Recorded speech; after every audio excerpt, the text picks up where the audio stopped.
Hey, I hope your day was decent, or at least not too rough. Wherever you're listening from, maybe your bedroom, maybe your car, maybe somewhere you're not even sure how to describe, I'm glad you're here. Welcome to Nighttime Stories. This is where we talk about the strange stuff, the things people don't always say out loud, the kind of stories that stick with you when everything else goes quiet. If that sounds like your kind of thing, feel free to subscribe. No pressure, just a place for people who like the darker side of things. Now relax, and let's get into tonight's first story. We had just moved into this suburban house in Birmingham. It was supposed to be the start of something new, a fresh chapter. The kind of place where you imagine yourself making memories, having quiet mornings with a cup of tea, and maybe eventually filling the walls with pictures and laughter. The neighborhood was calm, lined with neat rows of houses, well-kept gardens, and the soft glow of streetlights that made everything look cozy after dark. The house itself was an old one, built probably sometime in the mid-20th century. It looked solid enough from the outside, but there were things about it that felt off, like the attic. For one, there was no way in, at least no visible access.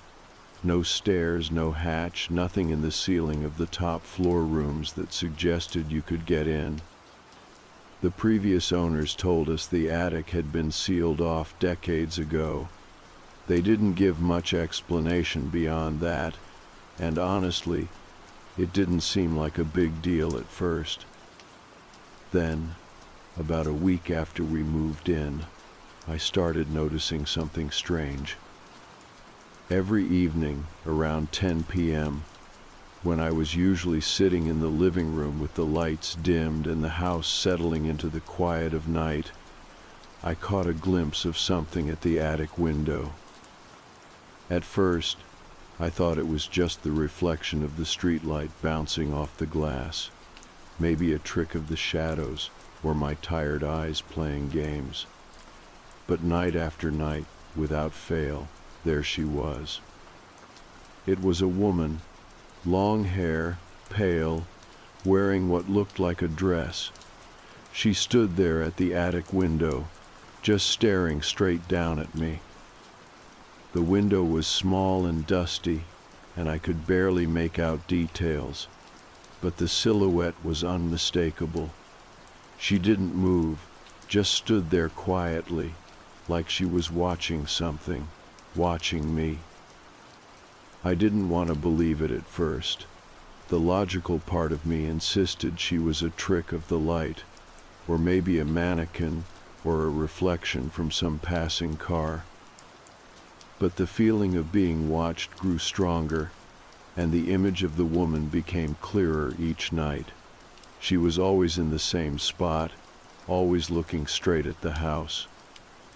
I asked the neighbors about the attic. Most of them were polite, but a little distant when I brought it up. One neighbor told me the attic had been sealed for over 50 years, and no one had been in or out since. Another mentioned that the previous owners never used the space, and it had been boarded up for safety reasons. No one had an explanation for why someone would be standing at that window. The house didn't come with any keys or instructions for the attic, which only added to the mystery. I tried knocking on the door inside the house that I thought might lead to the attic, but it was solid plaster with no sign of a hidden entrance. I even inspected the roof from outside when I could, but there was no visible way in. Despite all this, the woman kept appearing, night after night. I began to watch more closely, trying to figure out if she ever moved or did anything else. Last night, for the first time, she did. She lowered her hand and waved. It was a slow, deliberate gesture, and I could swear it was directed at me. That was when the unease really set in. Was she real? A ghost trapped in the house? Or was someone secretly watching us from the attic through some hidden access? Could it even be some neighborhood kids playing an elaborate prank, knowing about the sealed attic and making use of it in some way? The questions spun in my head, making it impossible to sleep. I decided I needed to know more about the house. I spent the day researching its history, digging through old records and newspapers. It was fascinating and a little eerie. The house had been built in the 1950s, originally owned by a family that stayed there for decades. There was a mention in an old local paper about a woman who had lived in the house in the early 70s. She had been known for her long hair and pale dresses. The article spoke of her tragic death in the house, under mysterious circumstances. The more I read, the more the story of the house and the woman at the attic window seemed to connect. The house was layered with memories, some bright and others shadowed by loss. I kept going through the archives, finding little snippets of stories, trying to piece together who she might have been and why she was still there. But even with all the information, it didn't explain the way she looked at me, or how she was standing there in a space that was supposedly sealed off. The mystery was just beginning, and I knew the coming nights would be even harder to ignore. Since that first night when I saw her wave, I found myself watching the attic window every evening, waiting to see if she would appear again. Some nights she was there, standing perfectly still, like a statue carved from shadows, her pale dress catching the moonlight faintly. Other nights, the window was empty, and I would lie awake wondering if I had imagined the whole thing. The repetition of her presence and absence was maddening, as though the house itself was teasing me, drawing me into a story that I wasn't sure I wanted to be part of. The neighbors remained tight-lipped, as if the attic's secret was something nobody wanted to discuss openly. I tried casually asking about the woman in the pale dress, but most would glance away or change the subject quickly. One elderly man hinted that the house had a dark past, mentioning a family tragedy long ago, but refused to say more. I felt like I was piecing together a puzzle where many pieces were missing or deliberately hidden. Determined to get to the bottom of it, I spent hours in the local library and archives, poring over old newspapers and public records. The house's history was surprisingly rich for such a modest suburban home. Built in the 1950s, it had seen a handful of families come and go, but one story stood out: a young woman who had lived there alone in the late 60s and early 70s. Her name was Eleanor, and she was known in the community as quiet, a bit withdrawn. The records showed she had died tragically in the house, but the details were scarce and inconsistent. I found a small obituary tucked away in an old newspaper. It mentioned her passing after a brief illness, but neighbors remembered differently. There were rumors of mental illness, of her becoming reclusive and eventually sealing off the attic to keep her private world hidden. Some even whispered that she had vanished from the public eye entirely before her death, leaving a lingering sense of sadness and mystery about the house. The attic was said to have been boarded up to prevent anyone from entering, but no official records explained why. That night I decided to take a closer look at the attic window itself. Standing outside under the soft glow of streetlights, I could see the glass was thick and grimy, but the silhouette of the woman was clear. I watched her for a while, mesmerized by the slow rhythm of her breathing. At least that's what it looked like. She was as still as a ghost, but there was a presence there that felt intensely alive, watching, waiting. I went back inside and checked the house thoroughly. I searched for any hidden entrances to the attic, pulling at loose floorboards, tapping walls, checking the ceiling for hidden hatches. There was nothing obvious. The plaster was thick and unyielding, the ceiling smooth and solid. It was as if the attic was a sealed tomb, and whatever was inside was locked away from the world. I set up a camera pointed at the attic window, hoping to capture clear evidence of what was happening. The following mornings, I would review the footage, sometimes seeing the faint figure standing there, sometimes nothing. One night the camera caught a faint movement, the woman lowering her hand slowly and waving again, almost like a greeting. The motion was deliberate and clear, a silent message sent across the distance. I shared the footage with a local historian, hoping to get some insight. She told me about the common practice in older houses of sealing off attic spaces, sometimes due to structural issues or to hide parts of the home that were damaged or unused. But more interestingly, she mentioned that houses with such hidden or closed-off spaces often become places where stories and memories collect, places where the past lingers, and sometimes the past reaches out. Her words stayed with me. I began to think of the attic not just as a physical space, but as a kind of bridge between times, where the living and the dead could meet. The woman at the window might be a ghost trapped in that space, or maybe something else entirely, an echo of memory or emotion refusing to fade.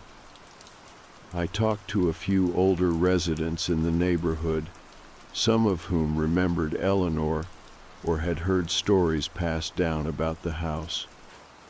One woman recalled seeing a figure in the attic window late at night when she was a teenager. She described it as haunting but peaceful, like a guardian watching over the neighborhood rather than a threat. That description resonated with me, making me wonder if the woman was trying to protect something or someone. Despite the growing weight of these stories, I felt more curious than afraid. I began leaving small gifts outside the house, flowers, notes, even a candle near the garden wall. It felt like a way to communicate, to say that I saw her and that I cared. Some mornings, the flowers would be moved or missing, and the candle sometimes flickered despite the lack of wind. Those small signs were both comforting and mysterious, deepening the connection I felt to the woman in the attic window. The nights continued to hold their quiet tension. I found myself waiting in the living room around 10 p.m., watching the window, listening for the faintest sound. Sometimes I thought I heard a soft humming or the faint rustle of fabric. Other times, the night was silent, except for the occasional creak of the old house settling. But the presence at the window remained constant, a silent sentinel in the dark. The mystery of the attic, the woman, and the sealed space was unfolding slowly, like a story whispered through the years. I didn't know what I would find if I managed to open the attic door, or what truth lay behind the boarded-up space. But for now, the watching continued, and the feeling that I was not alone in this old house settled in deeply. And as I write this, the window is just there, dark except for the faintest outline of her figure. She watches, waits, and sometimes, just sometimes, she waves. After several nights of watching the attic window and thinking about Eleanor's story, I felt an urge to explore the history of the house more deeply. It was like peeling back layers of dust and time, uncovering the memories embedded in the walls. I made my way to the local library, a small, quiet building with rows of old books and newspapers that smelled like forgotten years. The librarian was kind, helping me find archives related to the neighborhood and the specific house we had moved into. I spent hours there, absorbed in brittle newspapers, yellowed documents, and handwritten notes from decades past. One of the first things I found was a detailed account from a local newspaper dated back to the early 70s. It mentioned Eleanor, the woman who had lived in the house alone. She was described as a recluse who had lost her family tragically and rarely left the house. Neighbors recalled hearing her play piano late into the night, and sometimes seeing her standing at the attic window, watching the street below. The article hinted at her deep loneliness and the speculation that she had sealed off the attic to create a private sanctuary, away from a world that had hurt her. Digging further, I found a series of letters exchanged between Eleanor and a local historian. They discussed the house's architecture, its place in the neighborhood's history, and Eleanor's desire to preserve the attic as it was. The historian mentioned Eleanor's fascination with preserving memories and keeping the past alive through the physical space. The letters were filled with a kind of quiet desperation, a yearning to hold on to something slipping away. That day at the library felt like a turning point. The attic was not just a sealed-off space. It was a vessel of Eleanor's grief, hope, and memories. It made me think that the woman at the window was more than a ghost. She was a lingering piece of the house's soul, tied to the place through decades of loss and longing. Back at the house, I became more aware of the little signs of Eleanor's presence.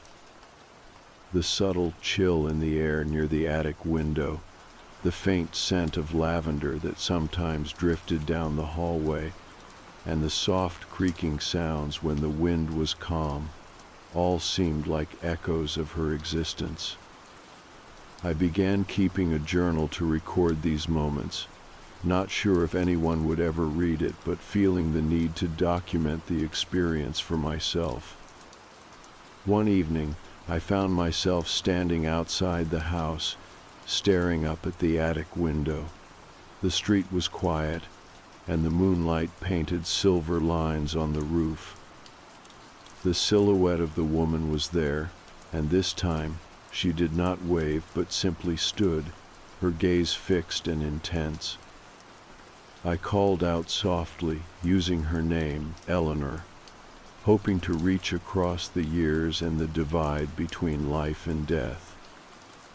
The figure did not move, but the atmosphere seemed to pulse with a gentle energy, like the house was holding its breath. Over the next few weeks, I continued to research, reaching out to the local historical society and speaking to elderly residents. Many shared fragmented stories of a woman who had loved the house deeply but was haunted by loss, who had isolated herself after a tragedy, and who had been seen from time to time at the attic window long after she passed away. It was clear that Eleanor's story was woven into the fabric of the neighborhood, a silent thread connecting past and present. Despite the unsettling nature of it all, I felt strangely comforted by the presence at the window. It was a reminder that the house was alive in a way I hadn't expected. It held stories, memories, and spirits of those who had loved and lost within its walls. The woman in the attic window was a guardian of that history, a silent witness to the passage of time. One night, after a particularly long day of research, I sat by the window in the living room and looked up at the attic. The woman was there, and for the first time, I felt an urge to communicate more clearly. I grabbed a notebook and wrote a simple message. "I see you." I held it up against the glass, hoping she might notice. For a moment nothing happened, and then slowly she raised her hand and waved back. It was a small gesture, but it felt like an answer, a connection across the years. The house had become a place where the past lingered in the present, where memories took shape in shadows and light. The attic, once a sealed mystery, was now a symbol of continuity, of stories told and untold, of lives intertwined beyond time. The woman at the window was no longer just a figure in the dark. She was a presence that invited understanding and remembrance. I don't know what will happen next, or if the attic will ever be opened. Maybe some things are meant to stay hidden, preserved in silence and shadow. But I do know that every night when the clock strikes 10 and the woman appears at the window, she reminds me of the fragile beauty of memory and the enduring power of a house to hold the stories of those who came before. The days slipped by, each one folding gently into the next, marked by the quiet rhythm of the house and the presence that lingered in the attic window.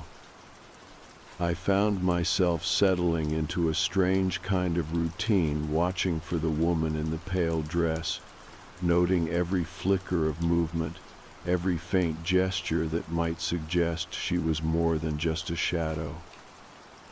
The neighborhood outside bustled with life during the day, but as night fell and the world grew still, the house transformed into a vessel of memory and mystery.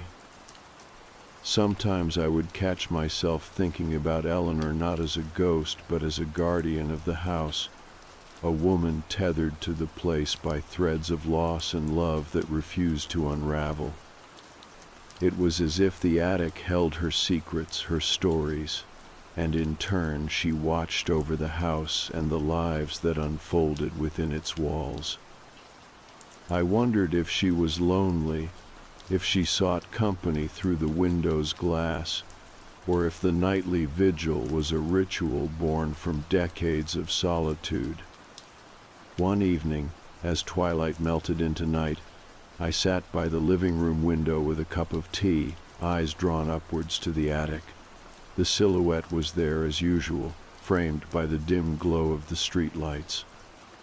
This time she moved more distinctly, raising her hand in a slow wave, the pale fabric of her dress fluttering faintly in an unfelt breeze.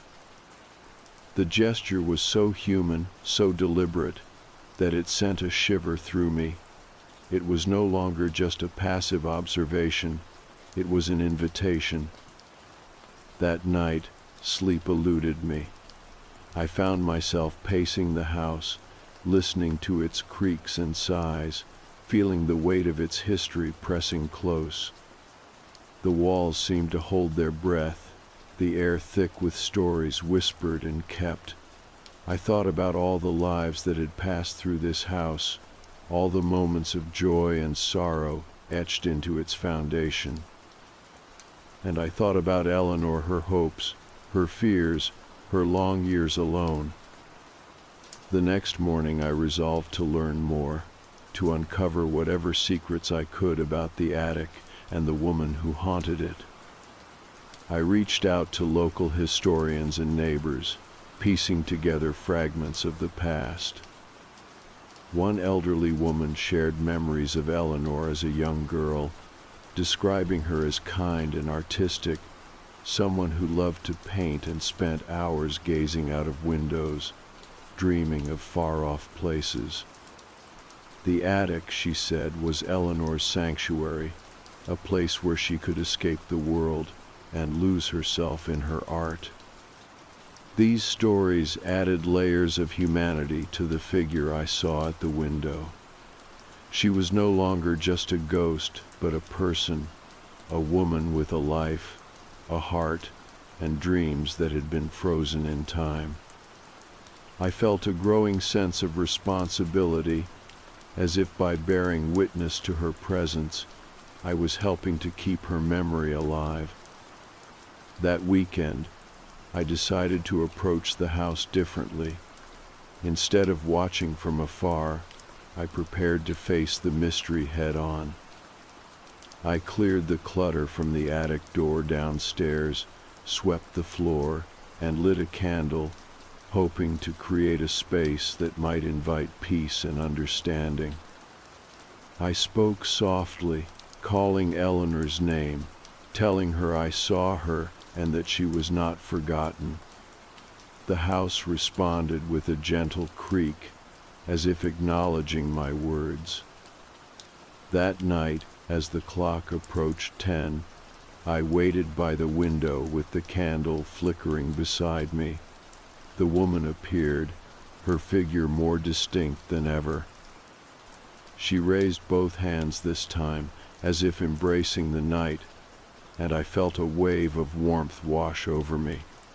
The air shimmered, the silence deepened, and for a moment, the distance between us seemed to dissolve. Days turned into weeks, and the encounters became a dialogue. I left notes on the windowsill, simple messages like, "I remember you," or "You are not alone." Sometimes, the notes would be gone in the morning, or replaced with small offerings like a pressed flower or a piece of fabric, delicate and worn. It felt like an exchange, a conversation spanning decades. One afternoon, while cleaning out a closet, I found an old trunk filled with Eleanor's belongings. There were sketches of landscapes, paintings of the house, and journals filled with reflections and poetry. Reading through her words, I felt closer to her than ever before. She wrote about the pain of loss, the comfort she found in solitude, and the hope that someone might one day understand her story. The house no longer felt like a place haunted by secrets, but a living memory, a testament to the enduring power of connection. Eleanor's presence at the attic window was no longer frightening but poignant, a reminder that even in silence, stories are waiting to be told. On a quiet evening, I stood outside the house, looking up at the attic window one last time. The woman was there, her figure bathed in the soft glow of the moon. She smiled a fleeting, bittersweet smile, and slowly, she faded into the night, leaving behind a sense of peace that settled deep within the house. The attic remained sealed, a silent guardian of the past, but the woman in the window is no longer a mystery or a shadow. She is a memory embraced, a story shared, and a presence that lingers not in fear, but in love. The house had begun to feel different, lighter somehow, after those nights of quiet connection. Eleanor's presence at the attic window still came and went, but instead of stirring unease, it brought a kind of calm. I no longer sat there with fear or confusion, but with a sense of reverence. It was like watching a flicker of a life long past, but still very much alive in its own way. The house, which had once felt like a mystery wrapped in shadows, was now a vessel holding stories of love, loss, and memory. I spent more time exploring Eleanor's belongings I had found in the trunk. Her journals were filled with poetry and sketches, each page a window into her soul. She wrote about the changing seasons outside her window, the way the light shifted through the rooms, and the small moments of beauty she found in her solitude. It was clear she had loved this house deeply, even in her darkest days. Her words were raw and honest, touching on grief but also hope, on the longing to be seen and understood. One entry described the attic as her sanctuary, a place where she could retreat from the world and find peace. She mentioned sealing the attic door herself, not out of fear but to protect the memories she held there. The attic was full of her paintings, letters, and keepsakes, a hidden gallery of her life that she wanted to keep private but also immortal. It was heartbreaking to realize that her spirit might have been tied to this space, guarding the pieces of her story with silent devotion. Reading Eleanor's thoughts made me feel closer to her than ever. I started leaving little things near the attic window, a small bouquet of wildflowers, a note with a line of her poetry, a candle flickering softly in the evening breeze. I hoped these gestures would reach her, that they would show I honored her memory and wanted to keep her story alive. Some mornings I would find these offerings moved or gently rearranged, small signs that my messages were received, that Eleanor was still watching, still listening. The neighborhood began to notice the change in the house too. People would stop me and share stories about Eleanor or the house's history, tales passed down through generations. Some remembered seeing a woman at the attic window years ago. Others spoke of the house as a place where the past lingered like a shadow. The stories weren't frightening anymore. They were part of the neighborhood's tapestry, a reminder of the lives that had shaped this place. One evening, a neighbor invited me to a local historical society meeting. I went and shared what I had learned about Eleanor and the house. The group was fascinated and offered resources and contacts that helped me dig even deeper. We found old photos of Eleanor in the community archives, pictures of a young woman with kind eyes and a gentle smile, standing in front of the very house I now called home. Seeing her face, so alive and real, brought tears to my eyes. It made the presence at the attic window feel less like a ghost and more like a guardian watching over her home. Back at the house, the nights were quieter but filled with meaning. I continued my nightly ritual, sitting by the window and watching for Eleanor's silhouette. Sometimes she would wave, other times she simply stood and watched, a silent sentinel in the dark. I talked to her softly, sharing my day, my hopes, and sometimes my fears. It was a strange companionship, but it brought comfort in ways I had never expected. One particularly cold night, I felt compelled to open the attic door. The lock was old and rusted, but with some effort, I managed to pry it open. The air inside was thick with dust and the scent of aged wood. I stepped inside and was greeted by the sight of Eleanor's hidden gallery paintings stacked against the walls, journals piled neatly on a small table, and mementos arranged with care. It was like stepping into her private world, a place where time had stood still. I spent hours there, reading and absorbing her art and words.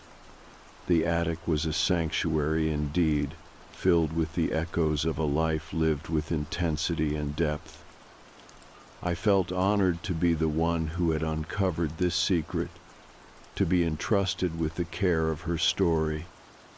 That night, after closing the attic door, I looked up at the window. Eleanor was there, her figure softer and more luminous than ever.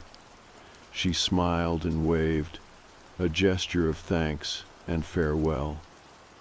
It felt like a goodbye, a release from the space that had held her for so long. Since then, the woman at the attic window has not appeared. The house feels peaceful, settled into a new rhythm, The past is no longer a weight pressing down, but a foundation holding us up. Eleanor's story lives on, not just in the attic or the window, but in the hearts of those who remember and care. I continue to live here, carrying her memory with me. The house is a home now, full of life and light, where shadows are no longer feared, but embraced as part of the story. And every so often, when the light catches the attic window just right, I swear I see a flicker of movement, a gentle wave from a woman who has finally found her peace. The days grew quieter after Eleanor's final wave from the attic window.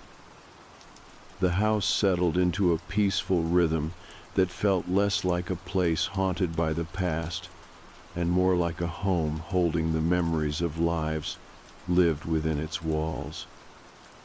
I carried the weight of Eleanor's story with me, not as a burden, but as a gift. The connection we shared, fleeting and mysterious, had changed me in ways I hadn't expected. I spent mornings tending the garden, afternoons organizing her paintings and journals, and evenings sitting by the attic window, feeling the presence that once filled the room. The house no longer whispered secrets in the shadows.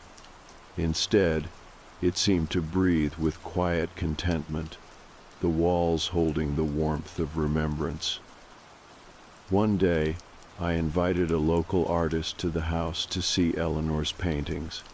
The artist was moved by the raw emotion in the brush strokes and the stories hidden in the colors. Together, we organized a small exhibition in town to share Eleanor's work and her story with the community. It was a way to honor her memory and bring her voice back into the world she had long left behind. The opening night was filled with people sharing stories and memories, many of whom had known Eleanor or heard the legends. The atmosphere was one of healing and connection, a celebration of life beyond loss. I felt a profound sense of closure and belonging as I listened to others embrace the story I had come to cherish. Back at the house, the attic window remained quiet, no longer a stage for a solitary figure watching through the glass. Instead, it became a symbol of endurance, of a life that continued through art and memory. I knew Eleanor was finally at peace, her spirit freed from the bounds of the attic and the house that had been her sanctuary. On clear nights, when the moonlight cast soft shadows across the roof, I sometimes catch a glimpse of a gentle flicker in the attic window, a reminder that stories never truly end, that those we have loved remain with us in quiet ways.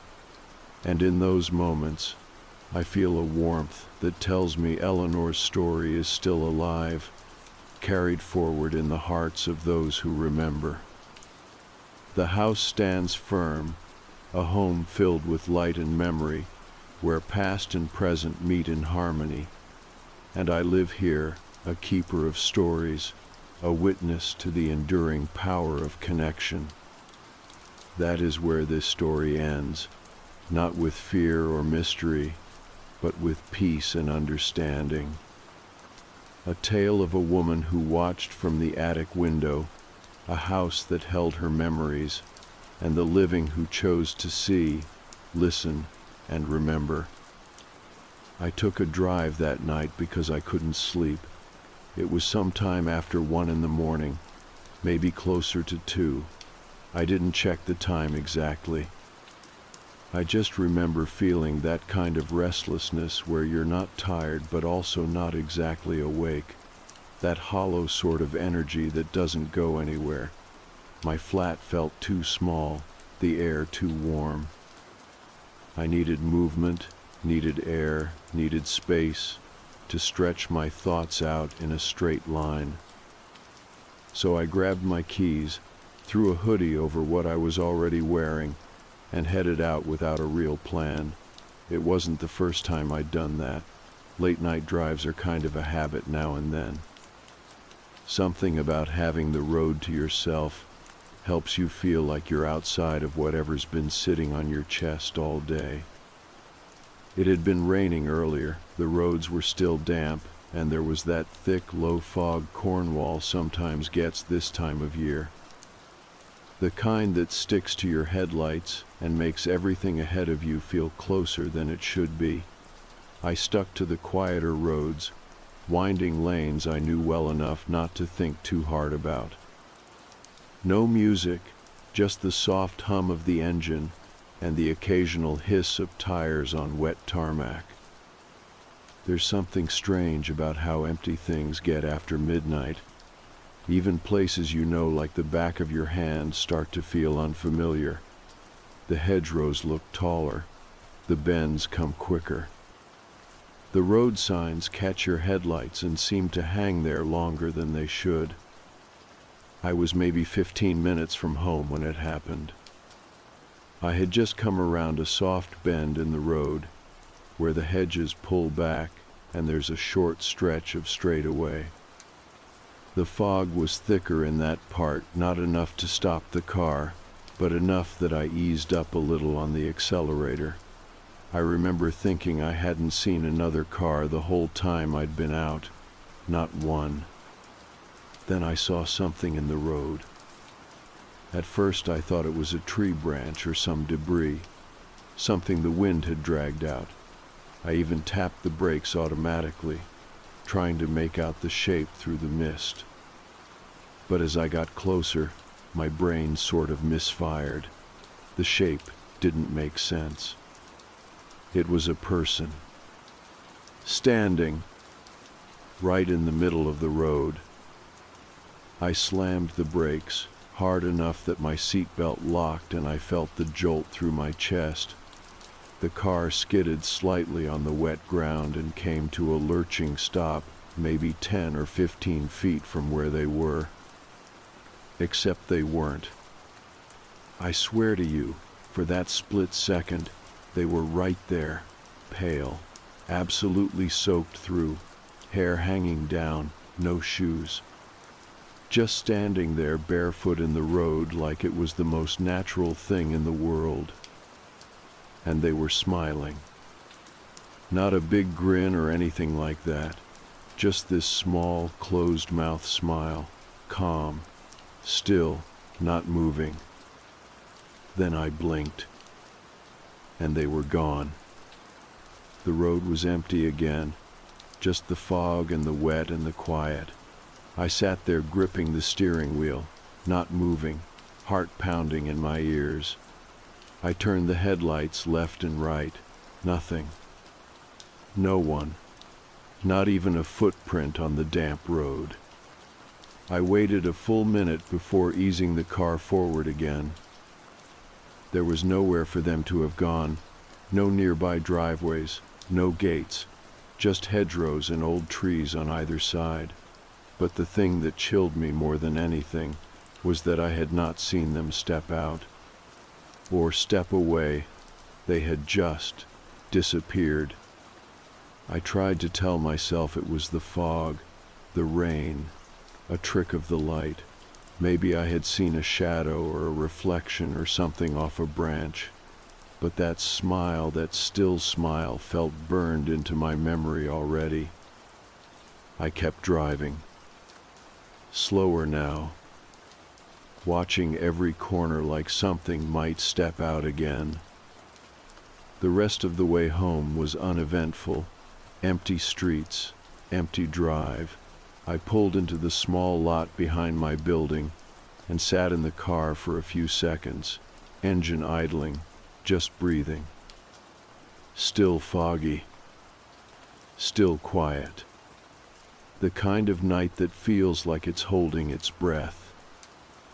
I finally killed the engine and headed up to my front door. And that's when I noticed two things that stopped me cold. First, the door was unlocked. I never leave it unlocked, not even when I'm just going to throw out the bins. It's automatic, keys in, door locked, always, but that night it was sitting slightly ajar. Just enough that I could push it open without touching the handle. And second, the floor just inside the doorway was wet. Not soaked, not flooded, but damp, a kind of tracked-in wetness like someone had walked in dripping. The wooden floor was darkened in a clear path, leading a few steps in and then fading off, as if whatever had been there had stopped just short of the hallway. I stood there for a long time, not going inside, not calling anyone, just staring at that faint trail of water and thinking about that figure in the road, the bare feet, the way they looked at me without moving, the way they smiled like they knew something I didn't. Then I slowly pushed the door the rest of the way open and stepped inside. I stood just inside the doorway for a while, not moving, not speaking, not even fully breathing. I think I was listening more than anything. For footsteps upstairs, for the sound of the back door opening, for anything that would tell me someone else was in the flat. But there was nothing, no creaking floorboards, no movement. Just the usual night stillness that now felt way too quiet. The trail of damp on the floor wasn't big, but it was there. A clear arc starting just inside the door and stretching 3 steps forward. Like someone had stepped in barefoot, paused, and then turned around. Except they hadn't turned around. That was the part that made my skin tighten. The wet marks didn't lead back to the door. They just stopped. No return path, no direction. It was as if someone had entered and then vanished where they stood. I checked the door again, still slightly open, not forced, not broken, not even scratched. Just unlocked, hanging a few inches off the latch like someone had stepped in and not bothered to close it behind them. I turned on every light in the flat, room by room. I told myself I was being paranoid, but I still opened every cupboard, every closet, even pulled back the shower curtain in the bathroom. Nothing. No one. Everything was where it should be. But I still couldn't shake it. That image in the road was burned into my brain. That pale, soaked figure. The way they looked right at me like I wasn't even worth reacting to. Like I was something they had already seen before. Or maybe something they were waiting for. I dried the floor with a towel, not because it made me feel better, but because I couldn't look at the wet patch anymore. Every time I glanced at it, my brain kept filling in that missing shape, those bare feet standing just inside the doorway, dripping quietly. Eventually, I sat down on the couch and just tried to think. I was still trying to talk myself down. Maybe I had forgotten to lock the door. Maybe the condensation from outside had caused the floor to feel damp. Maybe what I saw in the road had been fog or a trick of my own tired mind. All of that could have been true, but none of it felt true. You know when something is off in your gut, you might not be able to prove it, but your body knows. Mine did. I left the lights on that night. Not just the hallway, all of them. Kitchen, living room, bathroom, even the little lamp in the corner of the bedroom. It was the only way I could even attempt sleep. And even then, I just lay there staring at the ceiling, blinking against the light. At some point I drifted off, not for long, just enough to dream in flashes. And in the dream, I was back in the car. Same road. Same curve. Same figure in the fog. Except this time, when I slammed the brakes, they didn't disappear. They walked forward. Slow, calm.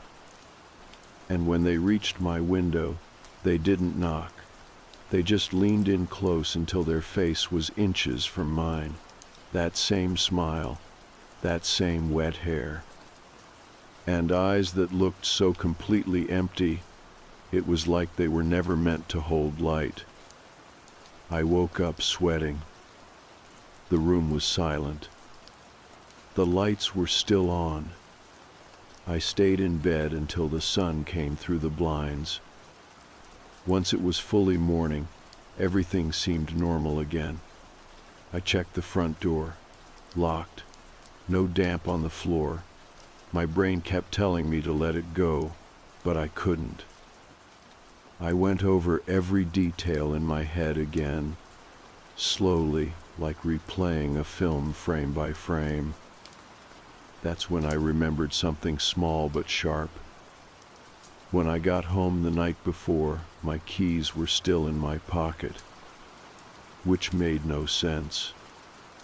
If I had come home and unlocked the door, I would have had them in hand. But I didn't use them, because the door was already open. That realization sat like a stone in my stomach. Later that day, I told a friend what had happened. I didn't tell them everything, just the basics, the drive, the figure in the road, the unlocked door. I left out the smile. I left out the wet patch on the floor. I didn't want to sound too dramatic. They told me I'd probably nodded off for a second while driving, that it was a hallucination, micro-sleep, stress. They said it happens all the time, especially in fog. Especially when you're already tired. The brain fills in blanks. Doors get left unlocked. You probably forgot to pull it shut. I nodded along. But I didn't believe any of that. That night, I installed a second lock on the front door. One of those bolt-style ones you can only open from the inside. It wasn't because I thought someone was going to break in. It was because I wanted to be completely sure that if the door opened again, I'd know it wasn't an accident. The second night was quieter. I kept the lights on again. I still couldn't sleep. And around 2 a.m, I heard something. It wasn't loud, just a soft, dull tap, like a finger on glass. One tap, then another. I froze in place, every hair on my body standing up. The sound came again. Not aggressive, just patient, like someone waiting to be let in. I did not move for a long time. That soft tapping on the glass continued with long gaps in between, like whoever was doing it had all the time in the world. One tap, then silence, then another. And the worst part was, I could not tell where it was coming from. My flat has a few windows, one in the kitchen that faces the alley, another in the bedroom that looks out onto the small garden, and one in the living room facing the street. But the sound was so gentle, so faint, that it felt like it could have come from any of them. I did not get up right away. I sat there on the edge of my bed, hands flat on the blanket, straining to listen. I even held my breath for a few seconds to make sure I wasn't hearing my own imagination. But the sound came again, a single, patient tap. At some point, I forced myself to move. I reached for the torch I keep in the nightstand. It is just a habit, something I have had for years, ever since a power cut left me scrambling in the dark. I turned it on and walked as quietly as I could through the hallway, scanning each room from the doorway before stepping inside. The kitchen was empty, no marks on the window. The living room was empty too. curtains closed, nothing disturbed. Then I went to the bedroom window and pulled the curtain aside just enough to peek through. There was no one there. But the grass below was wet again, and there were faint footprints in the dirt just outside the pane, not clear enough to photograph. But I saw the indentations, bare feet, the size of a small adult, maybe. Heel to toe facing the house, as if someone had stood there looking in. I went around and checked all the windows again, locked. Every door, still bolted. No alarms, no forced entry. But I did not sleep the rest of that night. I sat in the living room with the lights on, curtains open, flashlight in my lap. I did not know what I expected to happen, but I couldn't bring myself to go back to bed. I stayed there until morning, until the sky started to lighten and the sounds of early traffic crept back in. When I finally stood up, I noticed something new. There was a smudge on the glass of the bedroom window. It was small, round, like a fingertip had lightly touched the outside. Not a full handprint, not enough pressure to leave oil or dirt. Just enough to catch the morning light at the right angle. That's when I started to feel it properly, not fear exactly, but a creeping sense that something was choosing to get closer, that it wasn't random, that this thing, this presence, it knew where I lived. And it was testing something, boundaries maybe, or me. I spent most of that day convincing myself it was still nothing, maybe an animal, maybe a neighbor messing around, maybe the fog and the stress were getting to me more than I thought. But I kept seeing that smile in my head, that pale figure in the road, not reacting to the car, just watching. That image had followed me home, and now it felt like it was waiting just outside the windows. I made a list of things to check. Security cameras too expensive, but I started browsing anyway. Window alarms, a motion sensor light for the back garden. I even went into a hardware shop in town and asked about replacement locks, pretending I was doing a general upgrade. The man behind the counter asked if I had had any trouble lately. I said no, just being careful. He nodded like he didn't believe me. That night I tried to act like everything was normal. I cooked dinner, watched a bit of television, left my phone on the arm of the sofa, but every 15 minutes or so, I would get up and walk to the front window, pull the curtain back an inch, and check. Nothing. Just the street light catching the mist in the air. By the time it got late enough for sleep, I knew I wasn't going to get any. Still, I went to bed. I lay there with the hallway light on, listening. No taps that night. No footsteps. No smudges. But sometime around 3, I heard something new. The sound of water dripping. At first I thought it was outside, the roof or the gutter. Then I realized it was too close. I got up and followed it.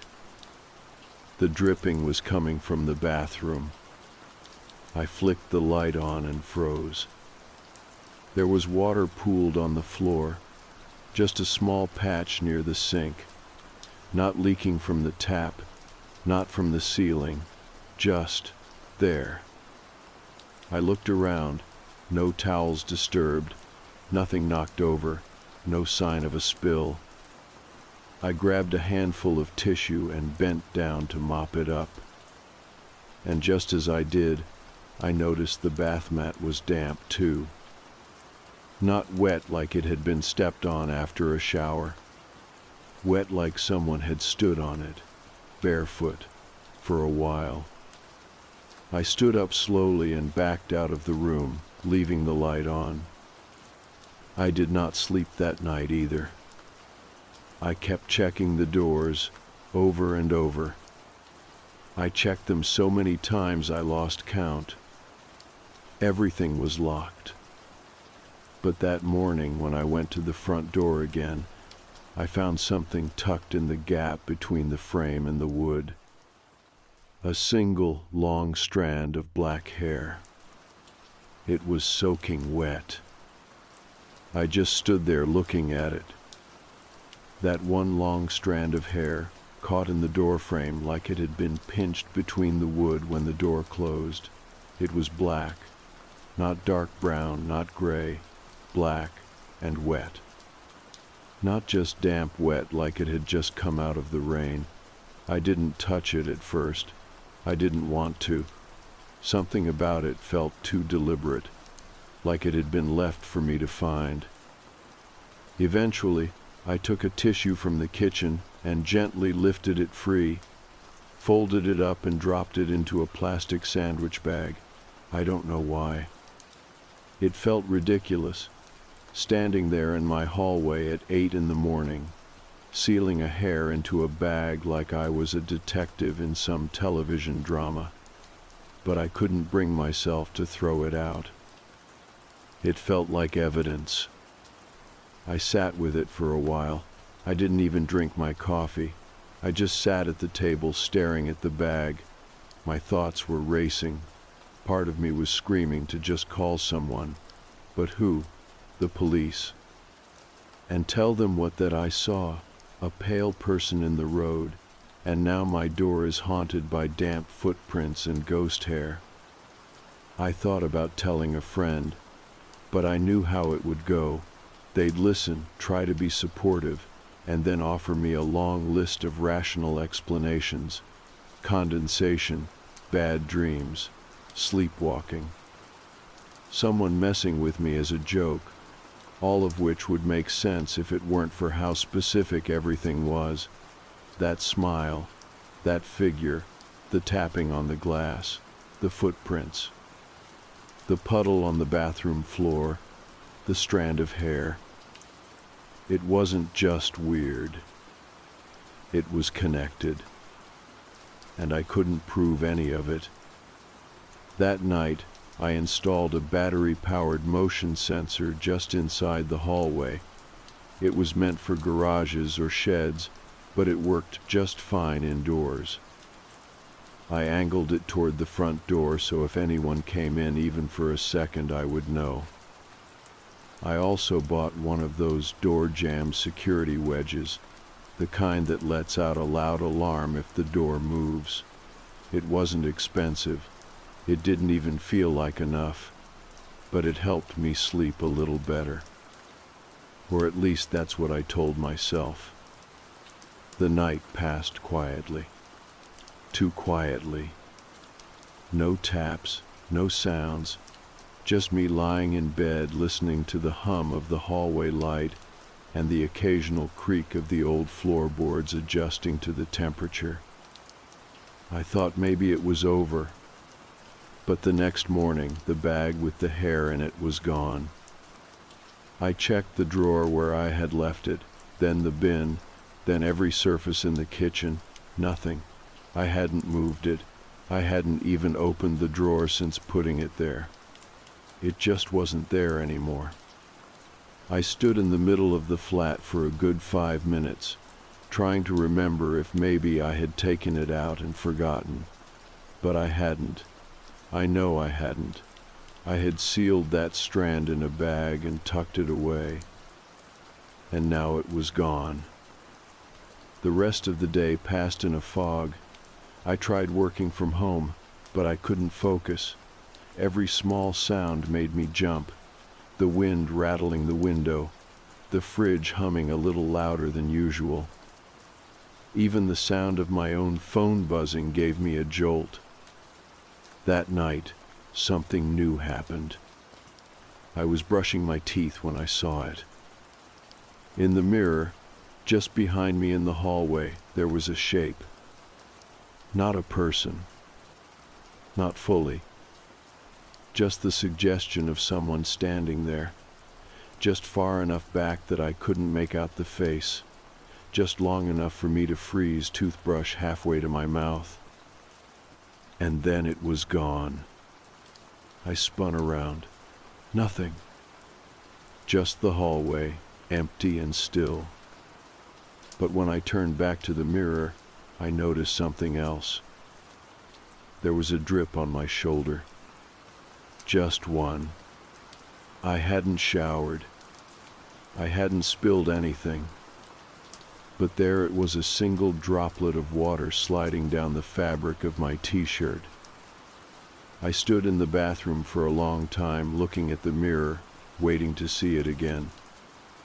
It didn't come back. That night, I didn't sleep in my room.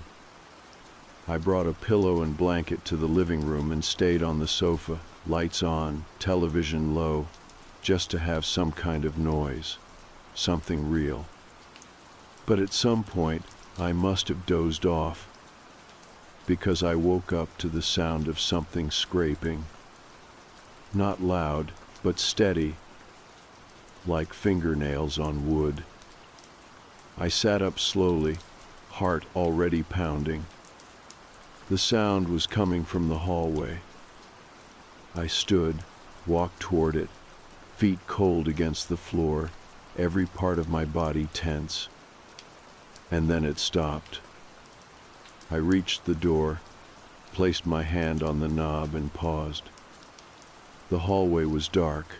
The light had gone out. I flipped the switch. Nothing. The bulb had burned out. I turned back toward the living room, but before I could take a step, I heard it again. One soft tap, not at the window this time, at the bedroom door. I stood completely still, just listening.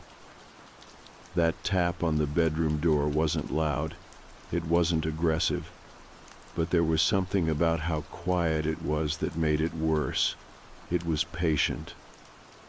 Like whoever or whatever was on the other side didn't need to rush, like it had all night. I took a breath, not even sure I was going to move.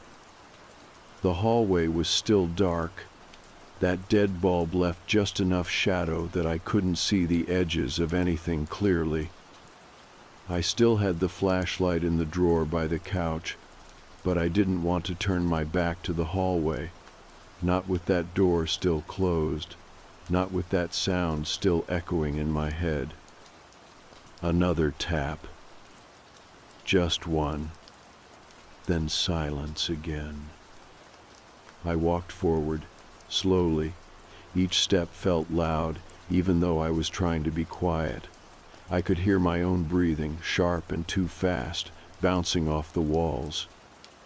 I passed the bathroom, then the storage cupboard, and finally came up to the bedroom door. It was closed, which didn't make sense. I had left it open. I remember that clearly. I always leave it open when I sleep on the sofa. I even glanced down the hallway when I turned in for the night. The door had been open then. I stood in front of it now, my hand hovering just an inch from the knob. I could still feel the cold from the hallway draft brushing across my arms. I waited there for a while, trying to decide what I was even going to do if someone was inside. Eventually, I opened the door. Slowly. Nothing. No one standing behind it. No shapes waiting in the dark. But the room was different. The bed had been turned down, like someone had peeled back the blanket on one side and left it ready, like a hotel. And on the pillow, right in the center, was a small puddle. A perfect round spot of water. Not dripping from the ceiling. I checked. No leak. No water glass knocked over. Just a wet mark in the shape of a head, like someone had been lying there, recently. I did not sleep after that. I turned every light on again, made coffee at 4 in the morning just to keep my hands busy. I watched the sun come up from the kitchen table with my back to the window, too nervous to look outside. I didn't want to know if anything was standing there. Later that day, I asked a neighbor if she had noticed anything strange. She gave me a polite smile and asked what I meant. I kept it vague, just said I thought someone might have been poking around the property at night. She said no, she hadn't seen anything, but her cat had been acting odd, wouldn't go near the back door, kept staring at the corners of the ceiling. That was all she said, but it was enough to make my stomach turn. That evening, just as it started to get dark again, I felt it, a pressure, not physical, not painful, but this slow, creeping tension like the walls were closing in, like the house was holding its breath again. I kept the flashlight on me this time. I also set up my phone in the corner of the room to record video overnight. I needed to know if I was imagining things, if something was really moving around when I was asleep. I didn't expect to catch anything, but I had to try. When I reviewed the footage the next morning, most of it was uneventful. Just me tossing on the sofa, muttering a little, the light from the hallway flickering once or twice. But around 2:40 in the morning, something strange happened. The hallway light clicked off completely, not a flicker, just gone.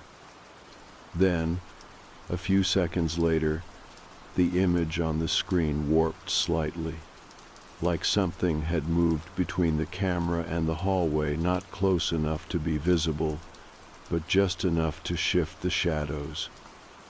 The video glitched for less than half a second. When the light came back on, everything looked normal. But when I paused it and zoomed in on one frame, my chest went cold. There was something standing near the doorway. A figure. Faint, not fully there, but enough to make out the curve of a head, the shape of a shoulder, and the suggestion of a smile.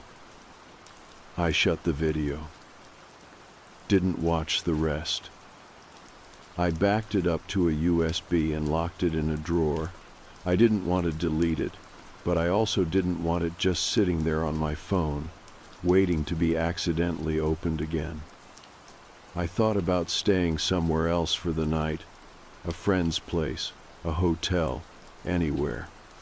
But deep down I felt like it would follow me, that whatever it was, it had already decided I was worth keeping close. I stayed. The next night, I didn't set up the camera. I didn't want to see it again. I didn't want to know how close it was getting. Around 3 in the morning, I heard the door creak. The front door. Not loud, just enough that I knew it was real. I grabbed the flashlight and stepped into the hallway. The door was closed. Still locked, but there was a trail of water leading away from it, and this time it went all the way into the kitchen. I stood at the edge of the hallway and just stared. The trail of water was fresh, darkening the floorboards in irregular blotches like bare feet had walked in slowly, one step at a time, not rushed, not panicked, just calm and deliberate. I didn't move at first. I just stood there with the flashlight on, hand trembling slightly, trying to listen for any sound from the kitchen. But there was nothing. No footsteps. No breath. No creaking boards.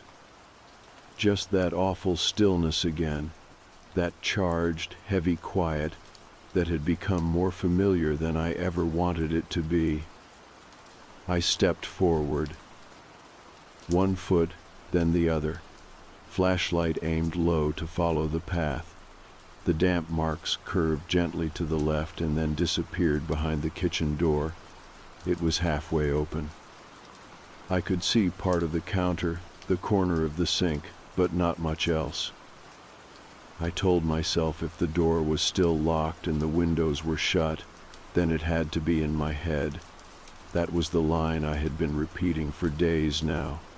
If nothing had physically changed, then it wasn't real. That was the rule.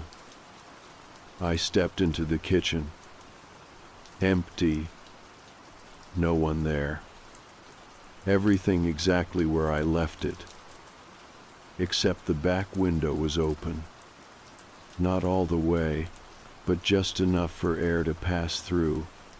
Enough to let in the smell of cold earth and damp stone and whatever else the fog was hiding out there.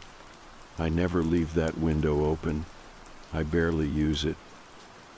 I even checked it earlier that evening before I went to bed. It had been locked. I was sure of that. Now it was open, and the floor beneath it was wet. I walked over, closed it slowly, locked it again. My hands were shaking. Not because of what I'd seen or not seen, but because it was starting to feel like this thing, whatever it was, didn't care about rules anymore. It could come and go. I was just the person who happened to live here. I wiped up the floor again, second time that week. The next morning, I found the bag with the hair in it. The one I was sure had gone missing. It was back in the same drawer I had left it in originally. Nothing else in the drawer had moved. Just that one plastic bag, folded neatly, sealed tight. I opened it. The hair was gone. Just an empty bag. Not torn, not damaged, just empty. That was the last clear incident. After that, things didn't stop exactly, but they changed. I stopped seeing shapes. I stopped hearing taps. The lights stopped flickering. But I never felt like I was alone in the flat anymore. It was like something had settled in. Like whatever it was had been trying to get in at first, testing me, poking around the edges, trying to see how I'd react. And now that it knew I wasn't going to fight it, it had stopped trying so hard. It had made itself at home. And in a strange way, I got used to it. I started sleeping again, a little. I stopped jumping at every sound. I even turned off the hallway light some nights. But that feeling, the sense of being watched, it never left. I still find small puddles sometimes. Not big ones. Just little patches of moisture near the door or under the windowsill. No source, no dripping pipes. Just water where there shouldn't be any. I still check the windows every night, still bolt the door, still keep the flashlight near the bed. But I haven't seen it again. Not fully. Not the way I saw it that night on the road. I've driven that road since, not often and never on purpose, but it's hard to avoid if you live in this part of Cornwall. Every time I come around that bend, I slow down more than I need to. My eyes scan the fog for any shape, any flicker of movement, even though I know it will be empty. It's always empty. But every now and then, when the headlights hit the mist just right, I swear I can feel something waiting just outside the reach of the beam. Not visible, just there. Watching. Smiling. I told a friend all of this recently, the full thing, from the road to the footprints to the water to the open window. I didn't expect them to believe me, and I don't think they did, not really. But they listened, and then they said something that stuck with me. They asked if I had checked the local papers, looked for reports. Maybe someone had gone missing on that road, or there had been an accident, or a fire, or something. And maybe what I saw, whatever it was, had been connected to that. I did check. Nothing. No recent deaths. No historical articles. No ghost stories. No urban legends. Just fog and winding roads and long hedgerows that block out the world. So now I'm left with this story. Mine. And I honestly don't know what to make of it. It's not dramatic enough to be a haunting. It's not violent enough to be a break-in. It's too detailed to be a dream, and too empty to be proof of anything. It just exists. A series of strange, quiet things that stacked on top of each other until I couldn't ignore them anymore. So, I'm writing it here. Because maybe someone else has seen something like it. Or maybe someone will read this and tell me I'm not the only one. Or maybe someone will tell me I'm crazy. I honestly don't know what I'm hoping for. I just want to know what I saw. I want to know who that was standing in the middle of the road. And I want to know why they smiled. Was it a warning? Was it recognition? Or was it something else entirely?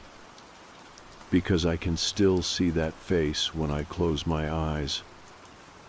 And even now, I'm not sure if they ever really left. So I guess I'll just ask. What do you think this was? Seriously. What the hell do you think I saw? The first cigarette butt showed up on a Tuesday. I was rinsing out a coffee mug when I noticed it just lying there in the grass.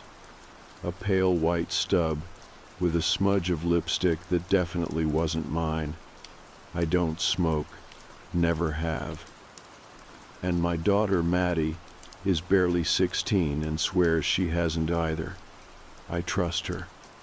She's not the type to sneak around, and she knows better than to lie to me, especially about something so obvious. At first I figured it was the wind. Maybe someone on the hiking trail behind our house flicked it and it blew over the fence. We live right up against the woods, just outside of town. Quiet mostly, peaceful. Our backyard dips down into a patch of trees that eventually links up with a trailhead about half a mile out. It's the kind of place you move to when you want to get away from traffic and neighbors yelling through apartment walls. I didn't think much of it that day. But then Wednesday came, and there were 3 more butts. Same brand, same lipstick. By Friday, I had collected 7 in total, all from the same spot right where the grass fades into trees, just behind the shed. That's when I started to feel weird about it. I didn't tell Maddie. She'd had a rough week already, sophomore midterms, a group project falling apart, and drama with her best friend over a boy who wasn't even cute. I didn't want to dump my anxiety on her, not when it could still be nothing. I figured I'd keep an eye on it. That night, around 2 in the morning, the motion light went off. It shines right at the back of the yard. I installed it when we first moved in, mostly because Maddie was scared of raccoons back then, and the light gave her peace of mind. It's sensitive, but not that sensitive. A squirrel won't set it off. Something big enough, a person, a deer, maybe a bear would. I got out of bed and peeked through the blinds. The yard was empty, light glowing, nothing moving. I told myself it was nothing, probably a deer, maybe even a gust of wind strong enough to shift the trees. The next morning, I found something new. Behind the shed, nestled in the leaves and dirt, was a folded blanket, not one of ours. A fleece throw, the kind you'd buy from Walmart, covered in burrs and bits of pine straw. Beside it were 2 empty granola bar wrappers and an opened water bottle, half drained and cloudy.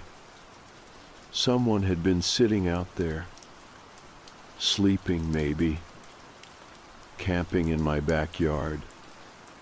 The pit in my stomach turned into a full-on ache. I called the non-emergency police line. A young officer came by around noon. He was polite but clearly skeptical, the kind of tired that comes from dealing with calls that don't go anywhere. "Probably just a transient," he said. "We've had a few come through lately. Could be someone passing through the trails." "But the cigarette butts," I said, "and the light, and the blanket, it's right behind the shed." He nodded, jotted something down. "We can send a car by tonight," he offered. "But unless we catch someone in the act, there's not much we can do. You might want to invest in a camera. Get something motion activated. They're pretty cheap nowadays." He left shortly after that. I stood at the edge of the yard for a long time, staring at the tree line, trying to spot movement. Nothing but rustling leaves and the distant sound of a lawnmower from across the road. That afternoon, I ordered a cheap camera online. It arrived in a day. Fast shipping was one of the perks of living close enough to a town, but far enough to feel like you were out of it. I installed it on the corner of the shed, facing the yard. The app on my phone let me see live footage and recorded clips when the sensor picked something up. For 2 nights, nothing happened. No light, no alerts, nothing unusual. Then, on the 3rd night, Sunday, the camera pinged me at 2:12 a.m. I was already awake, couldn't sleep. I tapped the notification, and the feed loaded slowly, almost like the camera didn't want me to see what it caught.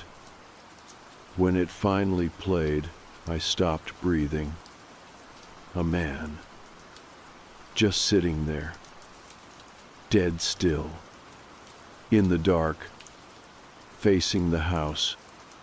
He was on the blanket, knees pulled up, arms resting across them, hoodie pulled over his head, face shadowed. I couldn't see his expression, but I could feel it, the stillness, the weight of being watched. He didn't move for the full 2-minute clip, just sat, silent, focused. I saved the footage and called the police. They came faster this time. 2 officers. They swept the backyard with flashlights, walked the perimeter, poked around the trees. They found the blanket again, a new pile of wrappers, and this time something worse. A small canvas bag tucked behind a log near the edge of the woods. Inside were food items, trail mix, jerky, water bottles, a small flashlight, a pocket knife, and a folder. Photos. All of Maddie.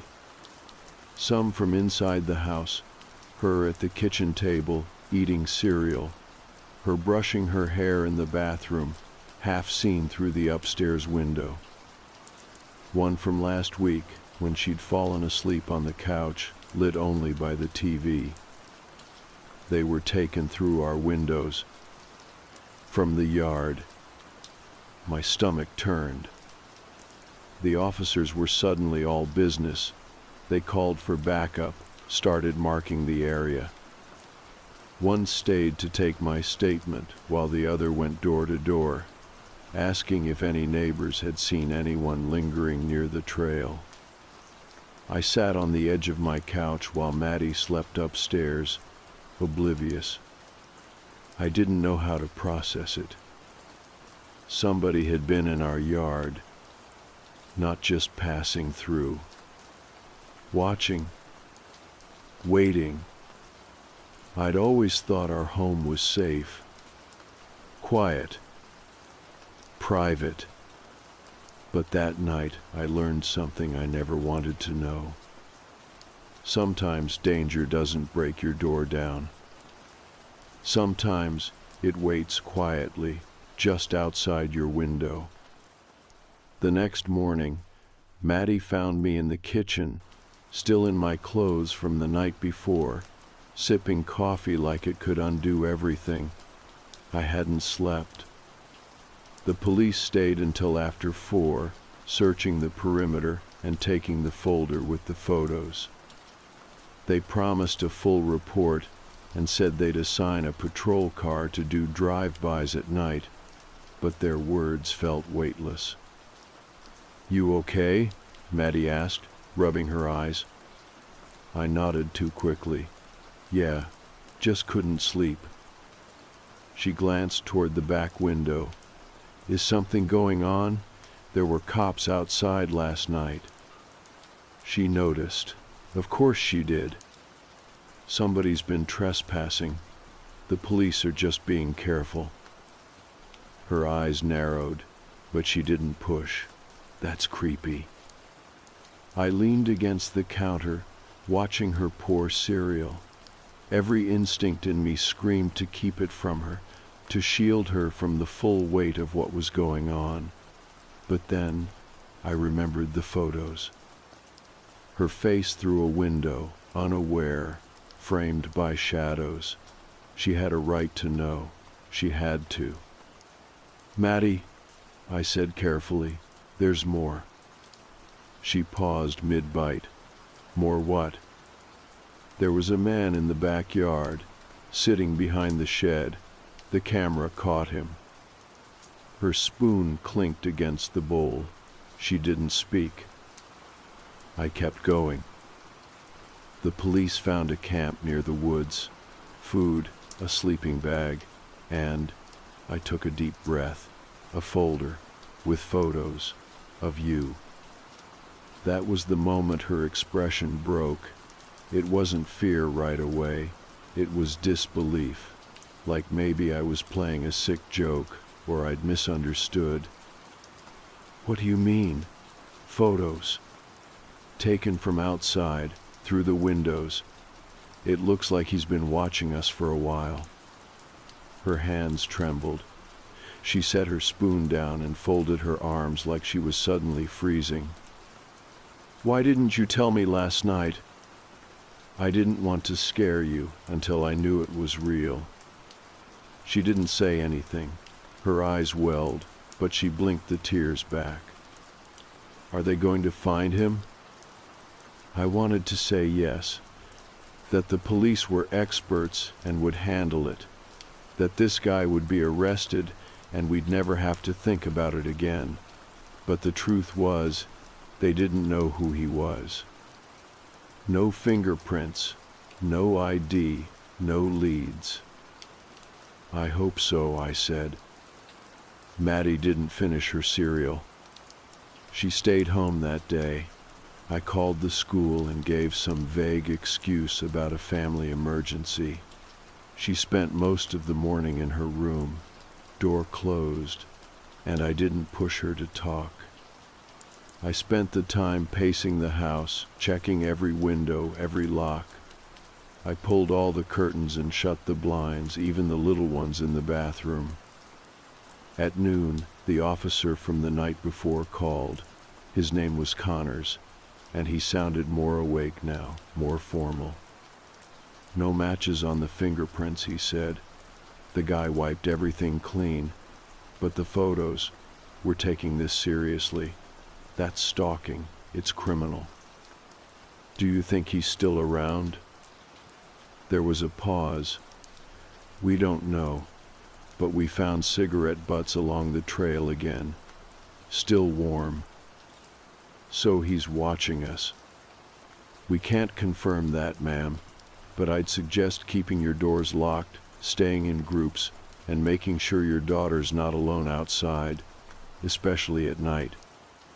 I thanked him, hung up, and immediately went to check the locks again, even though I already knew they were secure. That night, Maddie and I slept in the same room. I dragged the armchair from the living room into the corner of her bedroom and sat there while she dozed off. She pretended to be okay, but every time the house creaked, her eyes shot open. The camera app on my phone stayed open all night. No alerts. But I didn't sleep a second. At 6:00 a.m., the motion light went off again. I held my breath, grabbed the phone, and checked the camera feed. This time, there was no man. Just a shadow. Something moving past the shed, too fast to be clearly seen, but definitely not an animal. I got up, careful not to wake Maddie, and went downstairs. I hesitated at the back door, hand hovering over the knob, heart thudding in my ears. Then I unlocked it and stepped outside. The grass was wet with morning dew. The woods were still, heavy with fog. I crept toward the shed, flashlight in one hand, phone in the other. Behind the shed, the blanket was gone. But there was something else. Another photo. This one pinned to the shed's wall with a nail. It was Maddie, again, but not from the window. This one was recent. She was sitting at the kitchen table, back to the window, phone in hand.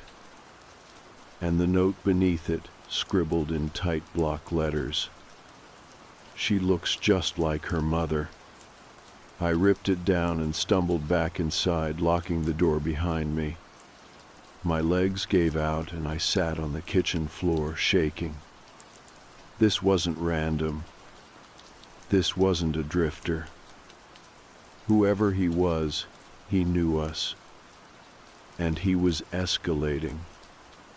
I showed the note to Officer Connors later that day, when he returned with another officer to collect the new evidence. He didn't say much at first, just read it, then folded it carefully into an evidence bag. "He's fixated," he said finally. "We're going to do a canvass of the area. Talk to your neighbors. Someone might have seen something." "What am I supposed to do? I can't keep her locked inside forever." "Do you have anywhere you can stay? Friends? Family nearby?" "My sister. She's about 40 minutes out." "I'd go," he said, "just for a few days. Give us time to look around without worrying about your safety."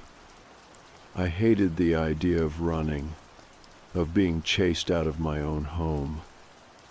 But when I looked at Maddie, curled up on the couch under a blanket, pale and quiet and not herself, I knew we couldn't stay. That night I packed a bag. As we pulled out of the driveway, I glanced one last time at the woods behind the house. The trees were still, but I couldn't shake the feeling that someone was watching us from just beyond the edge. My sister's place felt like a different world. It was bright, loud, and filled with the chaos of her 3 boys tearing through the house like mini tornadoes. The noise was overwhelming, but in a way that felt oddly comforting. Maddie and I took the guest bedroom upstairs, the one with bunk beds and posters of old superhero movies peeling off the walls. She didn't complain. In fact, she didn't say much at all.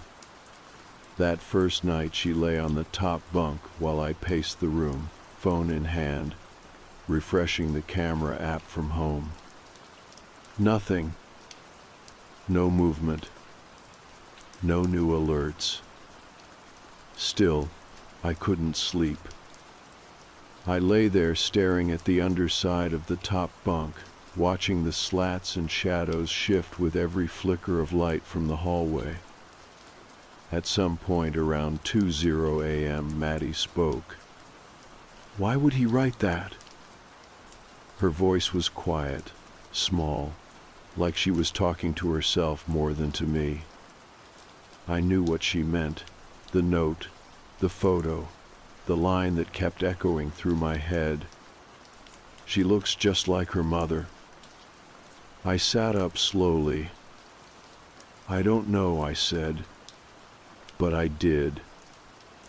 Or at least I had a terrible suspicion that I didn't want to give shape to yet. "I don't remember, Dad," Maddie said. I froze. She rarely brought him up. "He left when I was 4. You never talk about him." I took a breath, because there's not much to say.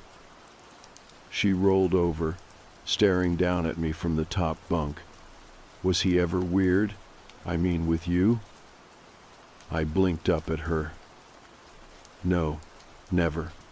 He was just gone. He didn't want to be a dad, that's all." But even as I said it, I wondered if I still believed it, or if I ever had. The next morning, I got a call from Officer Connors. "We did a sweep of the woods behind your house," he said. "Found the campsite again. He's moved further out, maybe 30 yards deeper into the tree line. Same supplies, same blanket. He left in a hurry, though." "Is he gone?" "No, we don't think so. He's still nearby. He left something behind." I pressed the phone harder to my ear. "What?"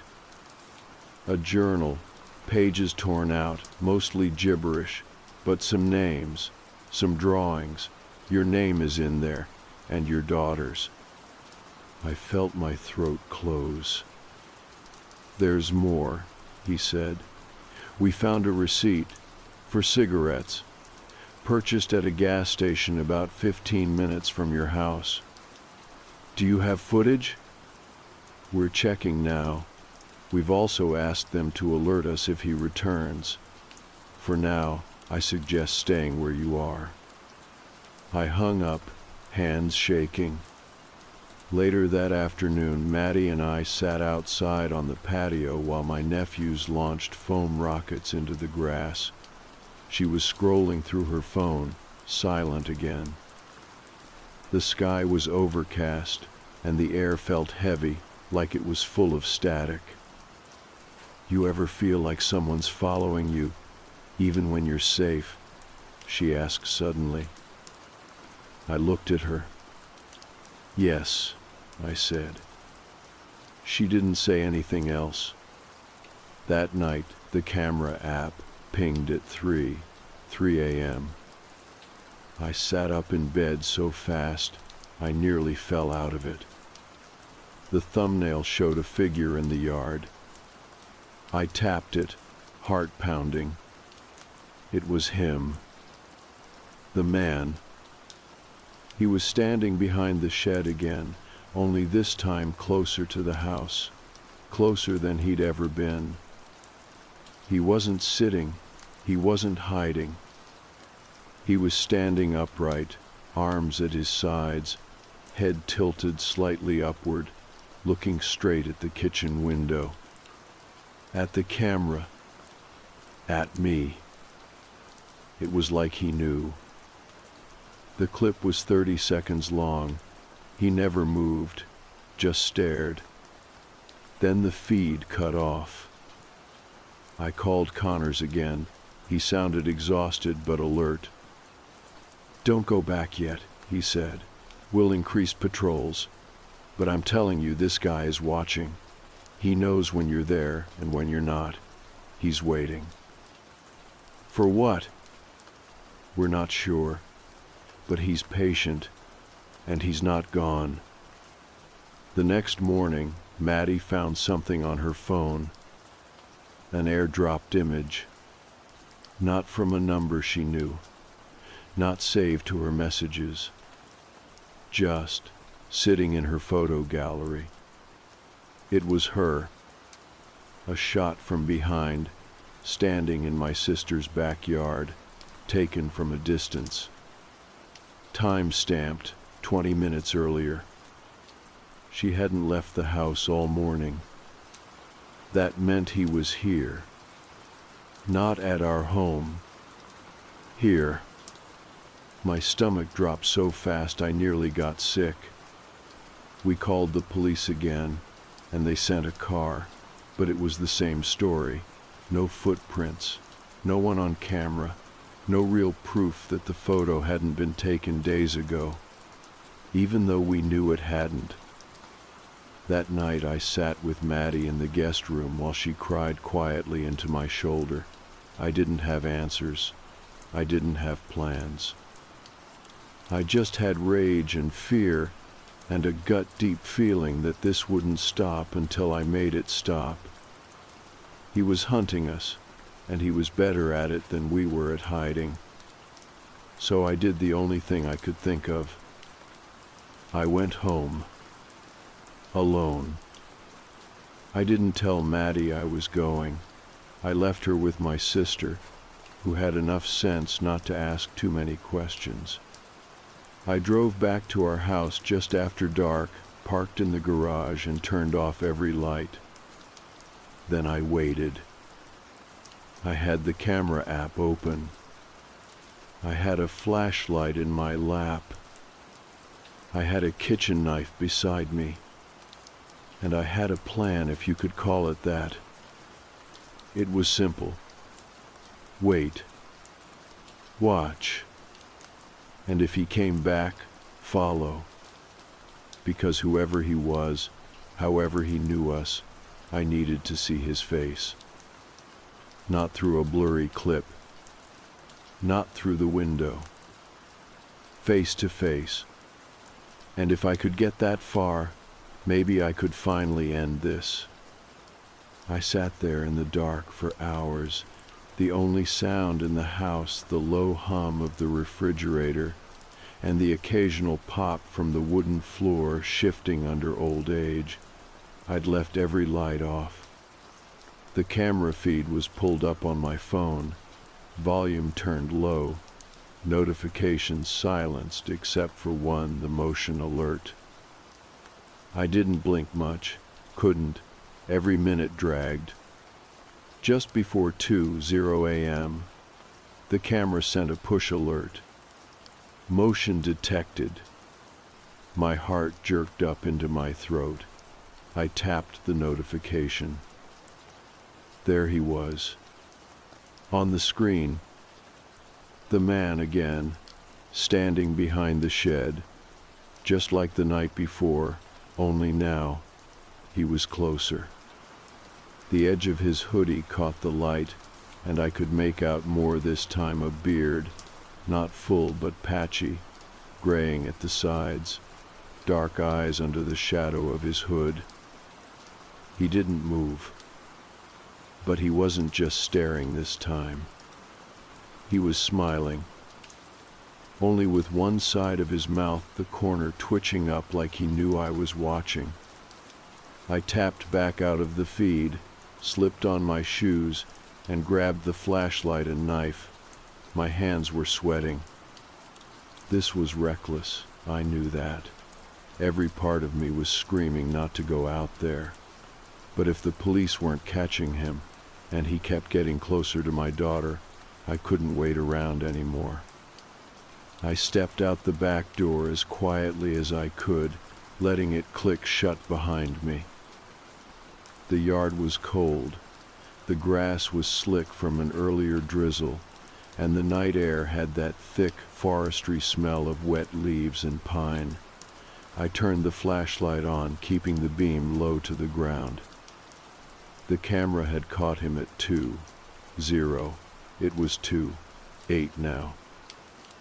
I crept toward the shed, moving slow, trying not to crunch twigs underfoot.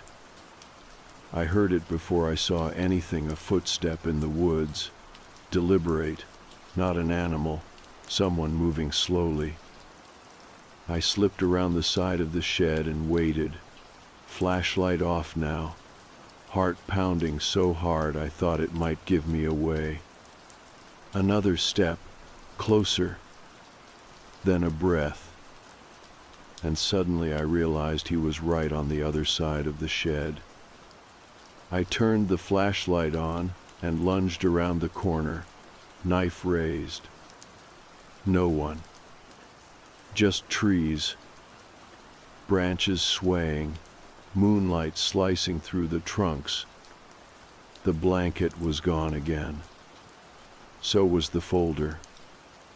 But something else had been left behind this time, a small cardboard box, perfectly square, wrapped in plastic to protect it from the damp. I crouched down and picked it up. It wasn't heavy, maybe the weight of a couple paperbacks.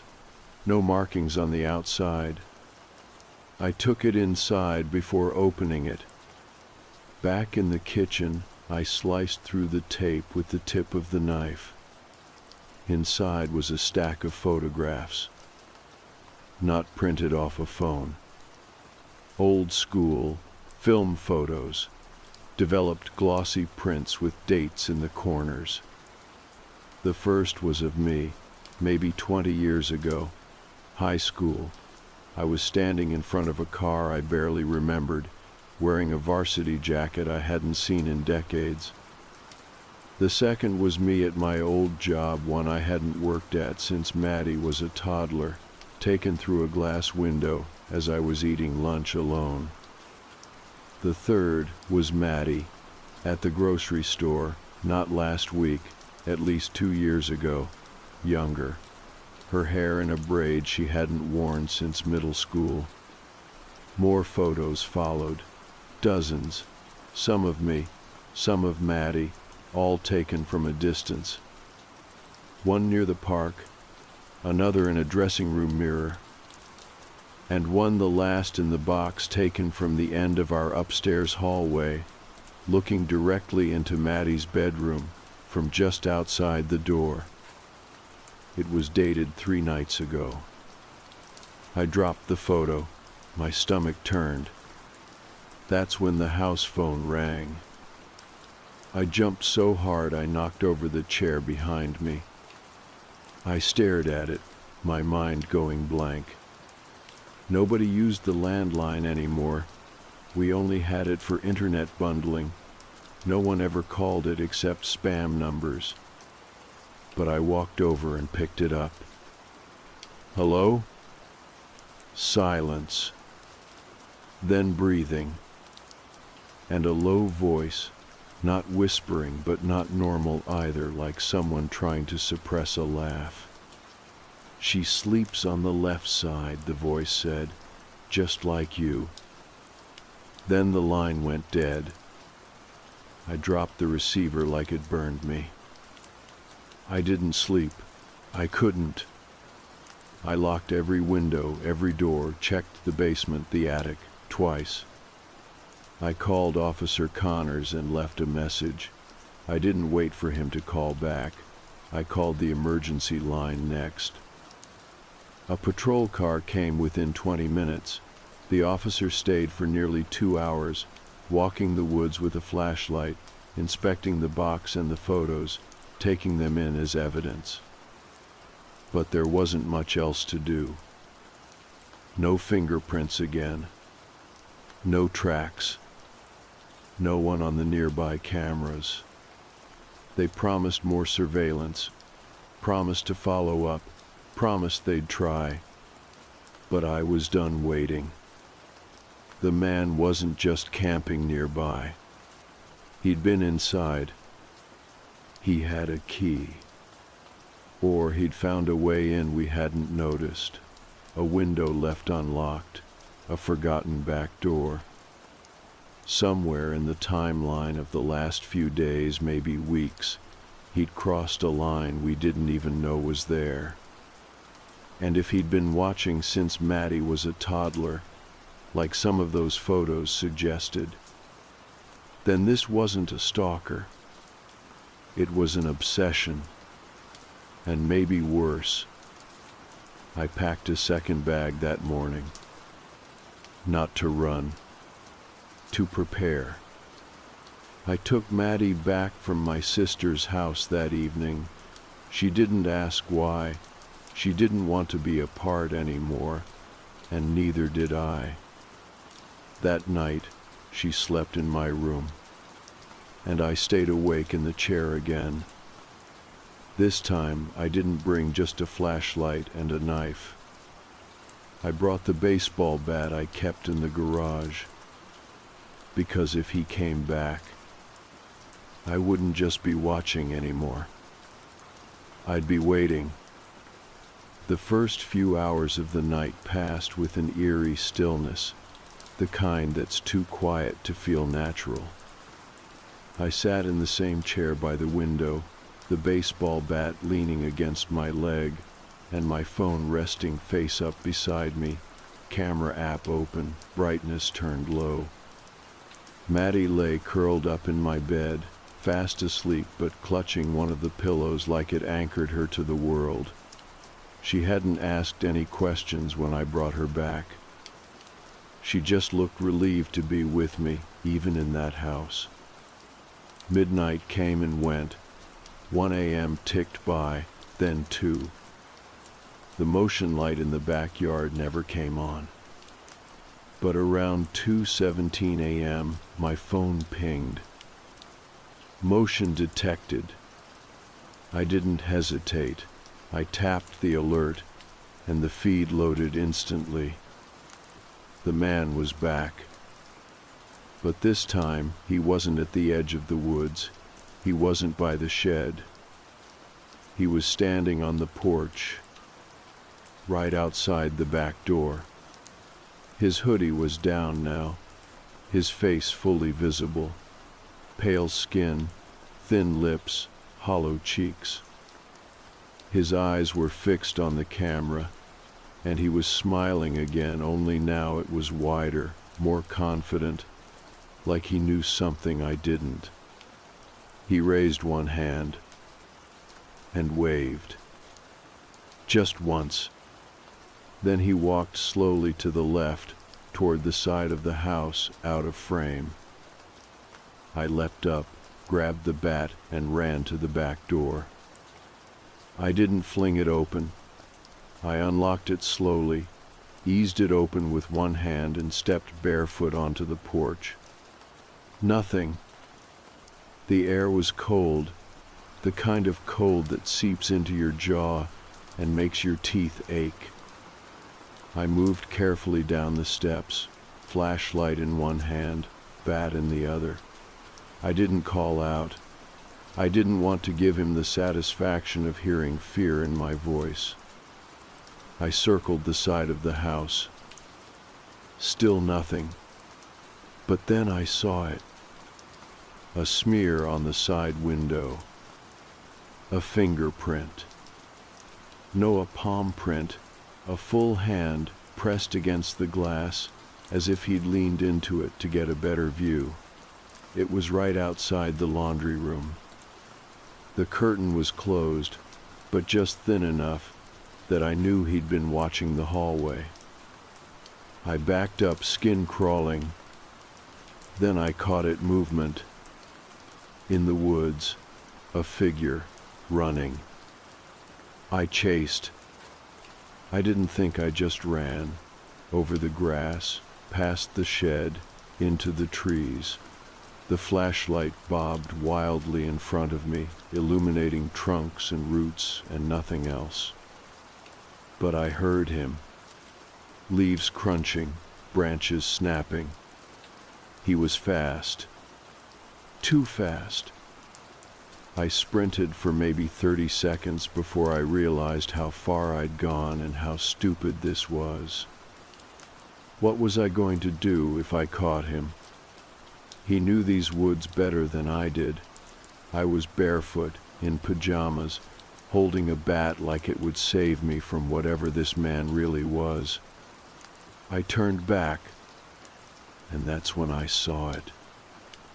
A second camp. Not the original one behind the shed.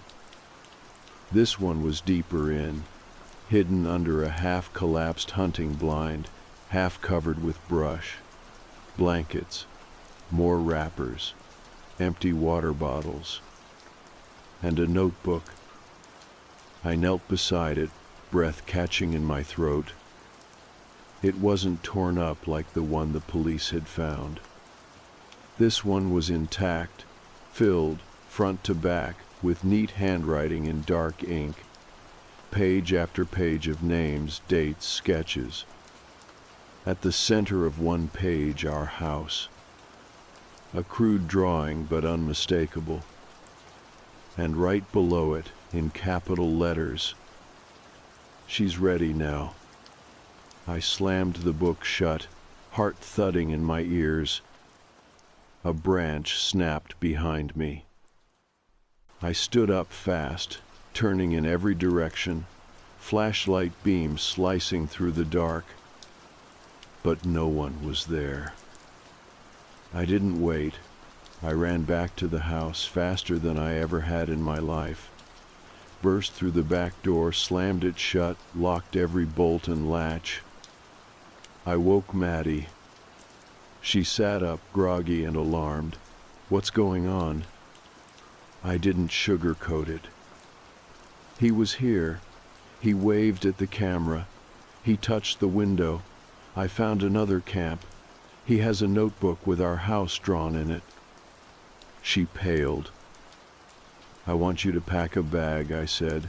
"Anything you need for a few nights." "Where are we going?" I paused. "Somewhere safer." At dawn, I brought the notebook to the station. Connors wasn't on shift, but another detective, an older man named Hargrave, took one look at it and told me to wait in a room. 20 minutes later, he came back with a small file folder. He sat down across from me. "I need to ask you something," he said, "and I need you to be honest." I nodded. "Do you know a man named Gregory Holbrook?" I blinked. The name meant nothing at first. Then it hit me, a memory I hadn't touched in years. I was 19, college freshman, first boyfriend. We'd met at a party, dated for 2 months. He was strange, possessive, intense, always showing up unannounced, calling at weird hours. When I broke it off, he didn't take it well. I moved dorms without telling anyone. I hadn't heard from him since. "That was over 17 years ago," I said. "He just disappeared." Hargrave nodded slowly. We pulled prints from the new notebook. They match a set from a sealed file. Gregory Holbrook changed his name 15 years ago after a mental health hold. We don't have anything recent on him until now. The room tilted slightly. "This whole time, it was him." "It looks that way," Hargrave said. "He's been watching you, for years, probably. He's fixated not just on you, but your daughter, too. He believes she belongs to him." I felt my stomach drop. "He thinks Maddie's his?" Hargrave didn't answer right away. "We've assigned a detail to your home," he said, "but I don't want you staying there. Not tonight, maybe not for a while." "Do you think he'll come back?" He looked at me with the kind of expression that only means one thing. "He already has." That night, Maddie and I stayed in a hotel, the kind near the freeway with thick curtains and too much chlorine in the pool. I didn't sleep. She curled up next to me, like she did when she was a little girl and had bad dreams. Only now, the bad dream was real. And outside, somewhere, a man was still watching, still waiting. But for the first time, we had a name. And that meant we had a chance. We spent 3 days in that hotel, 3 long, sleepless days filled with whispered conversations, police interviews, and a steady, gnawing fear that no lock, no camera, no barrier was going to be enough. Maddie barely left the room. She kept the curtains drawn tight and only spoke when she had to, her voice low and brittle. I stayed alert, watching the parking lot, double-checking every entry point, always bracing for the knock that might never come. But on the morning of the 4th day, everything changed. Detective Hargrave called just after 7. His voice was calm, measured, but there was something behind it, a tone I hadn't heard in weeks. Resolution. "We've got him," he said. I froze. My hand tightened around the phone. "Where?" "About a mile from your house, in the woods. We had a trail cam set up near the old creek bed. He triggered it around 5 this morning. Units were nearby, took him without incident." I couldn't speak. "You okay?" Hargrave asked. I think so. You and Maddie are safe now. He's in custody." I looked over at my daughter, still wrapped in the hotel blanket, eyes heavy but focused on me. I gave her the smallest nod, and she blinked, like maybe she didn't believe it yet. "Is he talking?" I asked. Hargrave paused. "He's not denying anything. We found more at the site, another notebook, drawings, maps, and something else." "What?" "A small box. Inside were locks of hair, yours and Maddie's, from different stages of her life. We believe he's been tracking you both for over a decade." I turned away from Maddie, pressing a hand to my chest. My lungs felt too tight. "How is that even possible?" "We're still piecing it together. But it's clear now he started with you. He fixated. And when you had Maddie, he redirected that obsession. He believes she belongs to him. That you took her." I couldn't speak. "Do you want to come in?" he asked gently. "See the files? Ask questions?" "No," I said quietly. "I just want it over." 2 days later, I returned home. Alone. Maddie stayed with my sister a little longer. I needed to see the house first, needed to know it still felt like mine, that the walls didn't hold the echo of his footsteps, that the windows weren't just places he'd watched from. The backyard was silent. The trees were still. No more cigarette butts. No more blankets. The police had cleared everything. No signs of a camp. The notebook had been logged into evidence. The second box taken away. I walked through each room, checking windows, testing locks, inspecting the spots where he might have stood, watched, touched. I stopped at Maddie's bedroom door.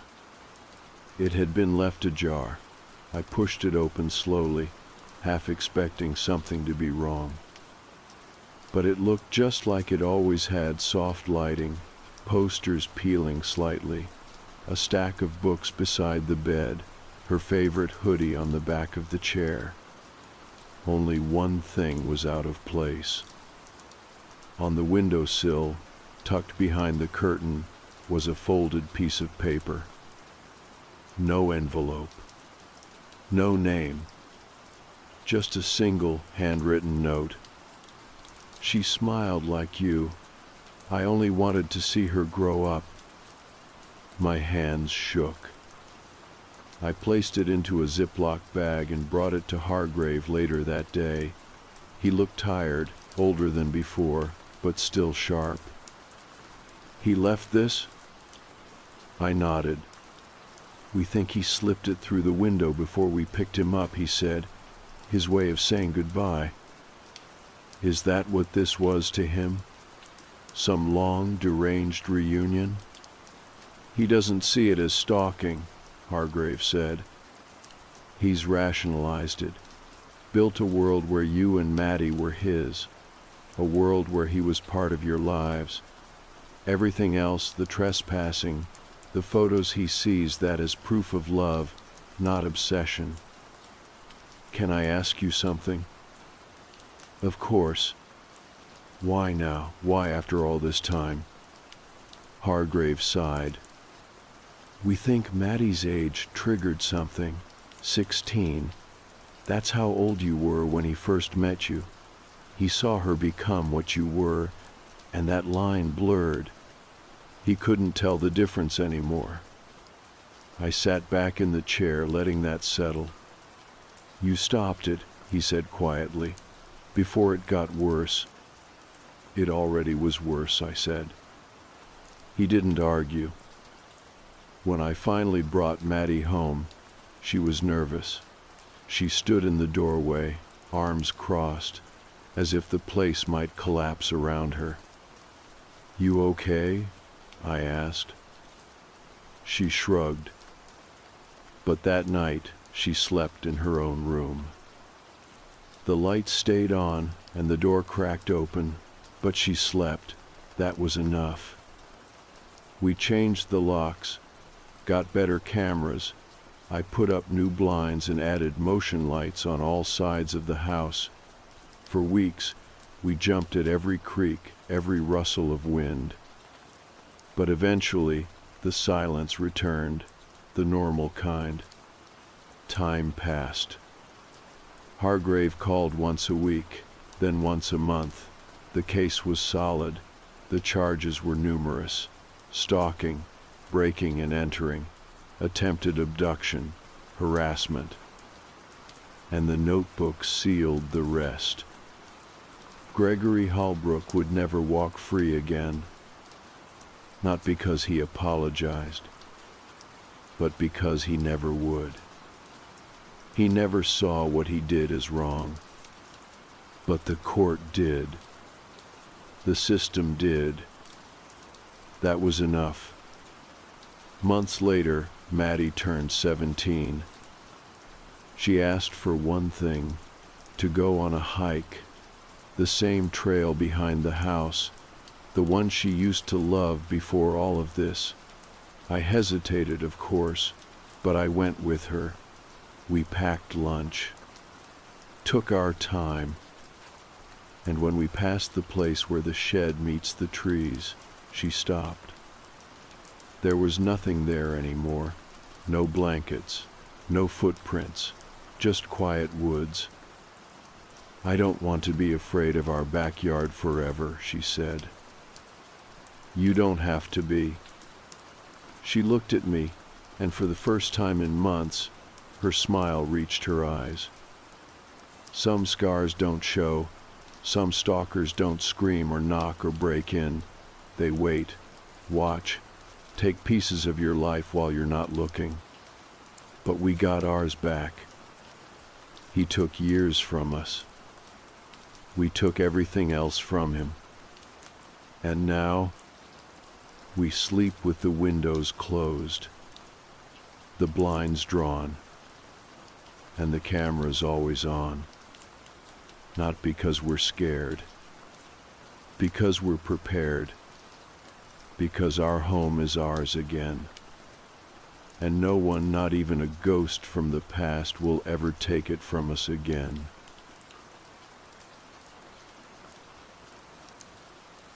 I was house sitting for a friend one weekend in Denver, a quiet neighborhood with those big old trees that cast long shadows in the streetlights. It was one of those nights where everything feels too still, too calm in a way that makes you wonder what might be lurking just out of sight. I was about to turn in when I heard a knock on the door. I glanced at the clock. 2 a.m. I didn't expect visitors, especially not this late. I hesitated, but eventually got up and went to the door. When I opened it, there was a kid standing there barefoot, wearing pajamas that looked like they belonged to someone much smaller, maybe even younger than he was. His hair was messy, like he'd been running through the dark, and his eyes were wide and a little scared. He said he was lost and asked if he could come in. Something about the way he looked past me, like he was talking to someone behind me, made me freeze for a second. I turned quickly, but there was no one there. The kid asked if he could stay in the basement. I blinked because I knew there wasn't a basement in the house. I told him that, but he just kept staring ahead, nodding like he understood but expected it to be different. There was something off about the way he spoke, not quite right, but not entirely wrong either. I was about to ask more questions when I realized he wasn't waiting for answers. Before I could stop him, he slipped past me and disappeared down the hall. I shut the door quickly behind me, but when I looked down, there were muddy footprints leading into the living room. The carpet was clean when I arrived, so the footprints had to be fresh. I felt a chill run down my spine. How did he get inside so fast?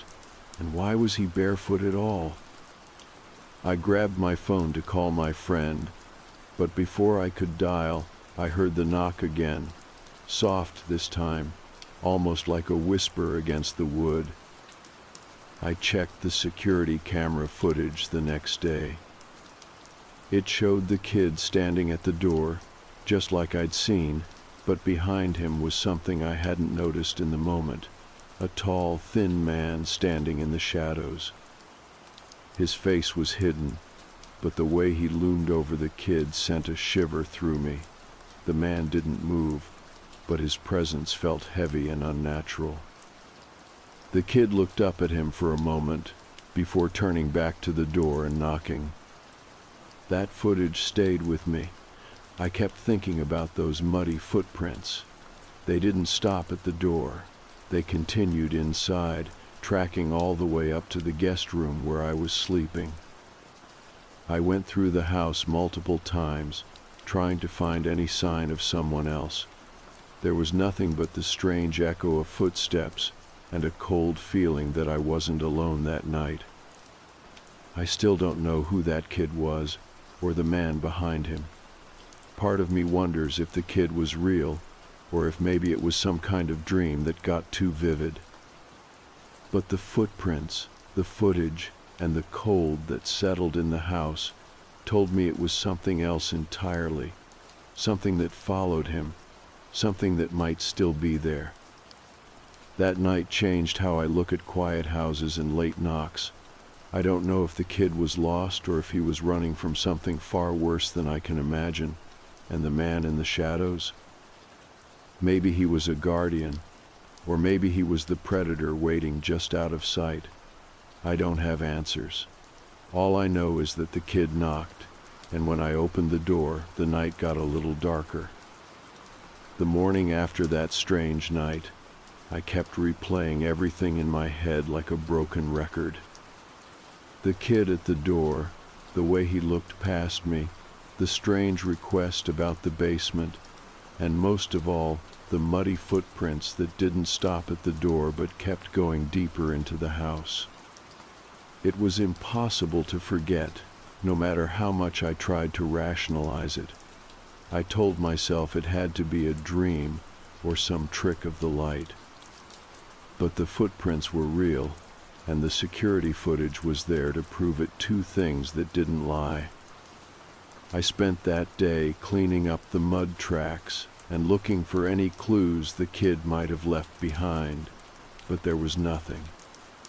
No sign of him or the tall man, no dropped items, no extra muddy patches beyond those initial prints. The house was silent and still, except for the ticking of the clock and the occasional creak of the old floorboards settling. I tried to shake the feeling that I was being watched, but the sensation stuck like a shadow at the back of my mind. I called my friend, the homeowner, to let her know what had happened. She was surprised and a little skeptical, saying that nothing strange had ever happened there before. I tried to explain the kid's odd behavior and the tall man in the shadows, but I could tell she wasn't sure what to believe. Maybe she thought I was just imagining things, or maybe she didn't want to admit to herself that something weird was going on in her house. Either way, she told me she'd check in with her neighbors and see if anyone else had noticed anything unusual. That night, I decided to stay up a little later, just in case. The house felt colder than before, and the silence seemed heavier. I checked the doors and windows multiple times, making sure everything was locked. I couldn't stop thinking about those footprints, how they ended near my guest room. The idea that someone had walked through the house while I was sleeping unsettled me more than I wanted to admit. I kept the lights on and sat in the living room, phone in hand, ready to call someone if anything happened. As the hours ticked by, nothing seemed out of place. The quiet was almost deafening. I told myself I was just letting my imagination run wild after the strange encounter. But just when I was starting to relax, I heard a faint knocking sound, soft and deliberate, coming from the front door. My heart jumped. It was almost the same knock as before, the one that woke me at 2 a.m. Only this time, no one was there when I looked through the peephole. I waited a few minutes, feeling the silence stretch between each knock. It came again, slow and steady, but still no one was outside. I debated whether to open the door or call the police, but I wasn't sure what I would say. That night was already weird enough without me looking like I was losing it. I locked the door again and checked the security footage the next day. To my surprise, the camera showed a shadowy figure at the door, but this time it wasn't the kid. It was tall and thin, just like the man from before.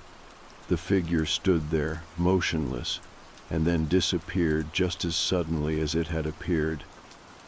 There was no sign of the kid this time, just the same chilling presence I had seen lurking behind him the night before. That image stayed with me. I found myself wondering who this man was and what connection he had to the kid. Was he protecting the boy, or was he something more sinister? The security footage didn't offer any answers, only more questions. I felt like I was chasing shadows, caught between what I saw and what I wanted to believe. A few days later, a neighbor stopped by. She'd heard about what happened and wanted to share a story. She said that years ago, a boy had gone missing in the neighborhood, not far from where I was staying. The boy was never found, and people whispered that a strange man had been seen around the area around the time he disappeared. No one knew who he was or what happened to the kid, but the story lingered like a dark cloud. That conversation made me realize this was bigger than just one strange night. The house, the kid, and the tall man were part of something I couldn't explain, a mystery tied to the neighborhood, maybe even to the house itself. I felt a strange responsibility, like I was caught in the middle of a story that needed to be told, even if I didn't have all the pieces. I started keeping notes, writing down every detail from the security footage, every knock on the door, and every weird feeling the house gave me. The more I wrote, the more it felt like the house was speaking to me, telling me a story through those little signs and moments. The footprints, the knocks, the shadows, they were all part of a message I was only just beginning to understand. But there was still no sign of the kid, no proof that he was safe or even real. The house felt heavier, as if the weight of unanswered questions was pressing down on me. I wondered if the kid had come looking for help, or if he was running from something he couldn't escape. And what about the tall man? Was he a guardian or something darker? That night, as I lay in the guest room, I felt those muddy footprints again, soft and wet against the carpet, leading right up to where I was sleeping. I held my breath and listened, waiting for the knocking, the whisper, or anything at all. The house was quiet, but the feeling of being watched never left. I don't know if that kid will ever come back, or if the tall man is still there in the shadows. I don't know if this was a nightmare or something real. All I know is that the house changed after that night, and so did I. Sometimes the things that knock at your door are not just strangers. They are pieces of a story you never wanted to be part of, but one you can't walk away from. I kept replaying the moments over and over in my head, trying to make sense of what had happened and why. The kid's eyes, the way he looked past me like someone was standing right behind me, the strange request about the basement, and especially the footprints that led into the house, even though I knew there was no basement. The whole situation felt like a puzzle I couldn't quite solve. I wanted to believe it was all a weird dream or some trick of the mind, but the muddy footprints were real, and so was the security footage. I kept returning to that grainy image of the tall, thin man standing behind the kid. The fact that the kid never looked at me directly, that he always seemed distracted by someone else in the room, left me uneasy in ways I couldn't explain. I spent the next few days trying to distract myself, but the feeling of being watched lingered like a shadow. Every creak in the floor, every gust of wind against the windows made my skin crawl. I kept checking the doors and windows, double locking everything before I went to bed. I couldn't shake the thought that something was still there, maybe even inside the house. The thought of that tall figure lurking in the shadows made me restless, but I told myself it was probably nothing, just an overactive imagination fueled by too much alone time and a late-night knock I wasn't expecting. Still, I couldn't ignore the fact that the footprints led all the way to the guest room where I slept. I inspected the carpet closely and saw the impressions in the fibers, faint but undeniable. Whoever or whatever had come in had been right there, standing just feet away from where I had spent the night. The thought made my heart race. What had they wanted? Why had they knocked on the door and disappeared before I could open it fully? I asked my friend if she'd ever noticed anything strange in the house before, if anything unusual had ever happened while she lived there. She told me the place was old but never gave me any stories about weird noises or unexplained sightings. That only made me feel more isolated. It was like I was the only one experiencing this, the only one trapped in a story no one else believed.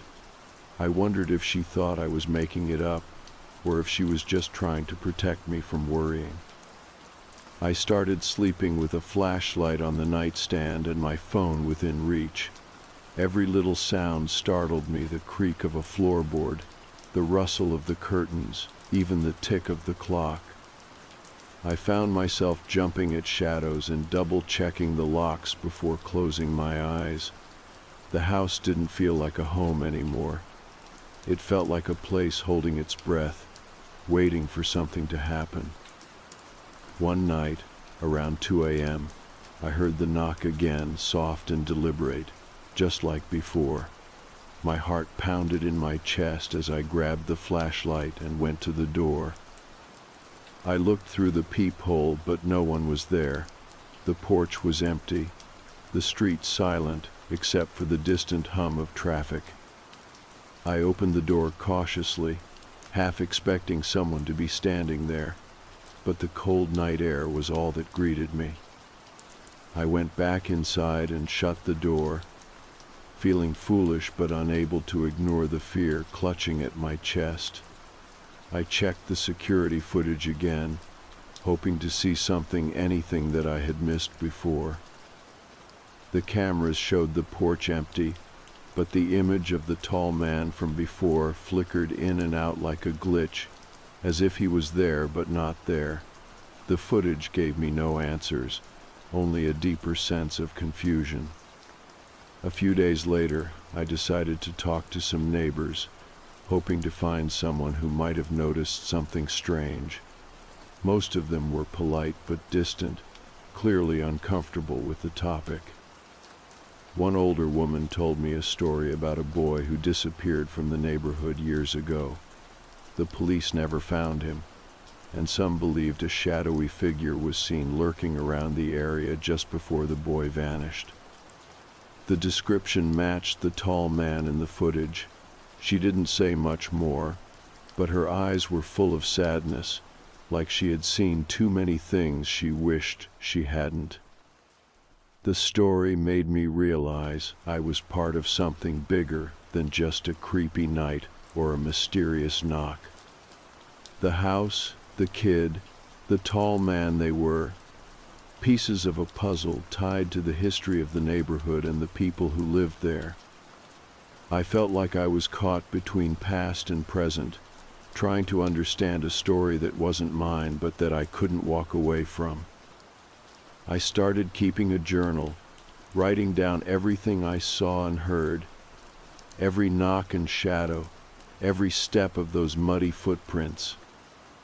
It was a way to hold on to some kind of control, a way to make sense of the chaos around me. But the more I wrote, the more the story seemed to grow, reaching beyond the pages and into the corners of the house. The nights became a mixture of fear and fascination. I wanted to solve the mystery but was terrified of what I might find.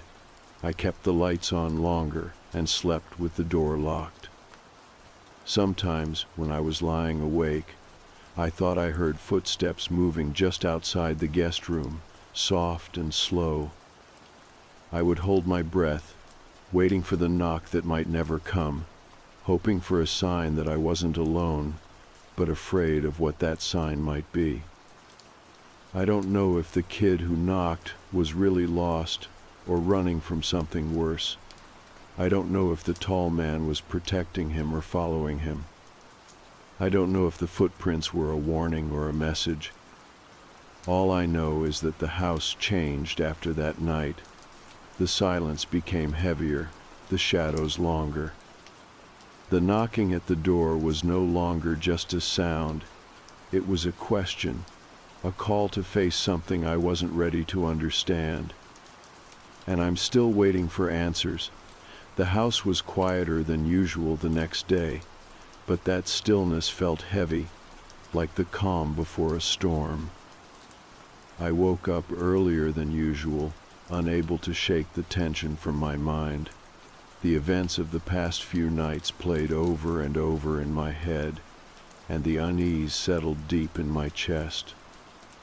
I got up, poured some coffee, and tried to distract myself by tidying up, but even with the sunlight streaming through the windows, the shadows felt longer, thicker. I walked through the living room and noticed fresh, muddy footprints leading toward the guest room. My stomach dropped. I traced the path with my eyes, heart pounding. How had they appeared overnight? I had cleaned the floor thoroughly, or at least I thought I had. There was no way anyone had been inside without me noticing. The footprints were small, child-sized, but they carried a weight that pressed against my thoughts. I checked every door and window again. Everything was locked tight. I even looked for any hidden entrances or holes that someone might have used. Nothing. The house felt like a trap, a place where someone or something could come and go without me seeing it. The idea unsettled me so much I found myself glancing over my shoulder constantly. The security footage from the previous night was both reassuring and disturbing. It showed no one entering or leaving the house, but the tall figure appeared again. The way it seemed to flicker, like static on an old television, made it feel like it was partly in another world. The boy did not appear in that clip. It was just the shadow, the presence. I felt like I was watching a glimpse of something I was not meant to see, and it left me breathless. That day, I called my friend again, hoping she could help make sense of it all. She told me that she had spoken with neighbors who remembered similar stories. A few years back, there had been whispers of strange lights and sounds coming from the house. Some claimed to have seen a boy wandering near the street late at night, sometimes accompanied by a tall, thin man. The police had investigated but found nothing conclusive. The stories faded but never completely disappeared. I shared the security footage with her. She watched it quietly, her face pale when the shadowy figure appeared on screen. We agreed to be extra cautious. She decided to come stay at the house for a few nights to see if she could experience anything herself. It felt better to have someone else there, to share the burden of the unknown. That evening, as darkness fell, I prepared the guest room. My friend arrived with a small bag and we talked quietly about the strange occurrences. I showed her the muddy footprints and the footage. She listened carefully and promised to keep an eye on things. As the night deepened, we sat in the living room with the lights low, waiting and watching. Around 2 a.m., we heard the knock.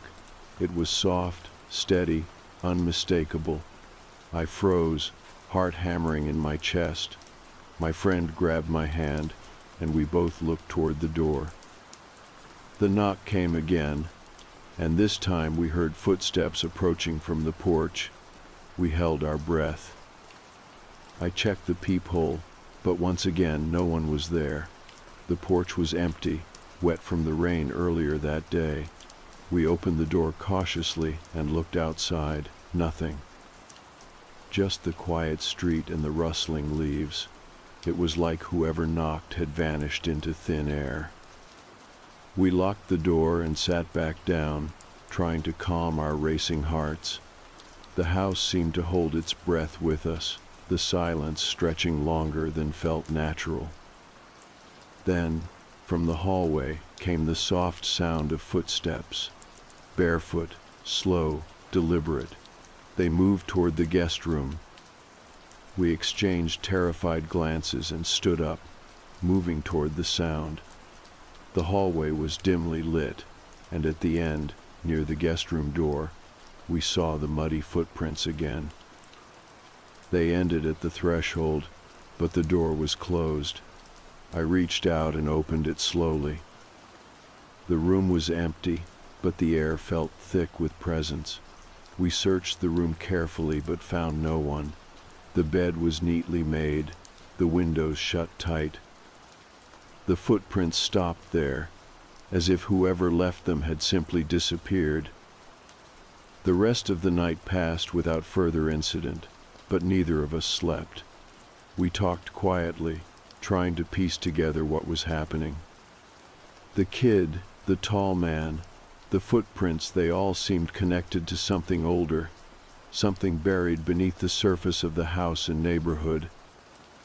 The house was telling us a story, but it was a story with missing pages. Over the next few days, we researched local history and old newspapers.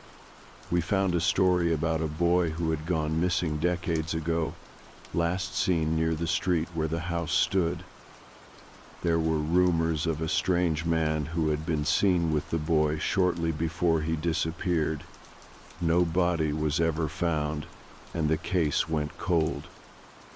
The more we learned, the more it felt like we were walking in the footsteps of ghosts. The house was a place where time folded back on itself, where past and present collided. The kid who knocked might have been trapped in that space, caught between worlds. The tall man, maybe a guardian or captor, watched silently from the shadows. I still wake at night, listening for the knock or the soft footsteps in the hall. The house feels alive with their presence, a reminder that some mysteries refuse to be forgotten. The footprints remain faint in the carpet, a silent testament to a story that has not yet found its end. And sometimes, just sometimes, when I stand by the door, I swear I can hear the faintest whisper a child's voice, asking for help, or maybe just to be seen. The days after our research felt heavy with unspoken questions and restless energy. The story of the missing boy, the tall man, and the mysterious footprints weighed on me more than I expected. Each time I walked through the house, I felt like I was stepping through layers of time, where the past and present overlapped in ways that were impossible to separate. I kept seeing the muddy footprints in my mind's eye, trailing through the rooms and stopping just outside the guest room where I slept. The fact that they never continued beyond that point was both a relief and a source of anxiety. I tried to keep myself busy, but the house seemed to demand my attention. Every creak, every whisper of wind, felt like a message I needed to decode. I found myself glancing over my shoulder, jumping at shadows, and listening for the faintest sound. Some nights, the knocking returned soft, rhythmic, and deliberate. Each knock sent a jolt through my body, reminding me that whatever had visited that night was still very much present. My friend stayed a few more nights, but after several encounters with unexplained noises and feelings of being watched, she decided to leave. I understood her fear, but it only deepened my sense of isolation. One evening, while I was cleaning the living room, I found an old diary tucked behind the bookshelf. It was dusty and worn, with a leather cover that felt fragile in my hands. The pages were yellowed with age, and the handwriting was neat but faded. As I read, I realized it belonged to the mother of the missing boy. Her entries spoke of a quiet neighborhood, of a boy who was curious and gentle, and of a man who had recently moved in nearby, a tall, thin figure who kept to himself. She wrote about her growing unease, about how her son had begun to act strange, talking about someone who visited him at night. The last entry was desperate, a plea for help before the boy vanished without a trace. The diary was a breakthrough, a window into the lives touched by the mystery that haunted the house. It gave me a name to the missing boy, and a glimpse into the fear that had gripped the family. The mother's words were raw and full of sorrow, a testament to love and loss that echoed through time. I felt a deep connection to her, and to the boy whose footsteps still seemed to echo through the house. That night, I lit a candle in the guest room and placed the diary on the bedside table. I spoke softly, telling the boy and his mother that I had found their story, that I was listening.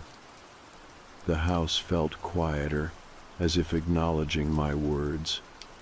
The oppressive weight seemed to lift just a little, replaced by a fragile hope. I wanted to believe that acknowledging the past might help heal the present. I started leaving small tokens around the house, a toy car by the doorway, a book on the living room table, a scarf near the window. It felt like sending little messages, pieces of comfort and recognition for whoever or whatever was still lingering. Sometimes I found the tokens moved or rearranged, subtle signs that I was not alone. The footprints remained faint in the carpet, but I began to think of them not as threats, but as invitations to understand. The knocking continued sporadically, sometimes at 2 a.m., other times later or earlier. I stopped fearing it and began listening for patterns. There was a rhythm to the knocks, a cadence that reminded me of a code or a call. I tried responding with knocks of my own, tapping gently on the door in the same slow, steady beat. The silence that followed was heavy, but sometimes I felt a warmth in the room, a soft presence that lingered long after the sound faded. I reached out to a local historian who specialized in Denver's neighborhoods. She told me about old houses, about the lives lived and lost within their walls, and about how memories could become tangled with the very fabric of a place. She spoke of spirits tied to homes by unfinished stories, by moments cut short, by love that refused to let go. Her words gave me a new perspective. This was not just a haunting, but a longing, a need for connection and closure. The more I learned, the more I realized that the tall man might have been both protector and prisoner, caught in a role he could not escape. The boy, lost between worlds, might be waiting for someone to tell his story, to carry his memory forward. The house was a crossroads, a place where grief and hope intertwined in silent echoes. One night, while lying awake, I heard footsteps approaching the guest room door.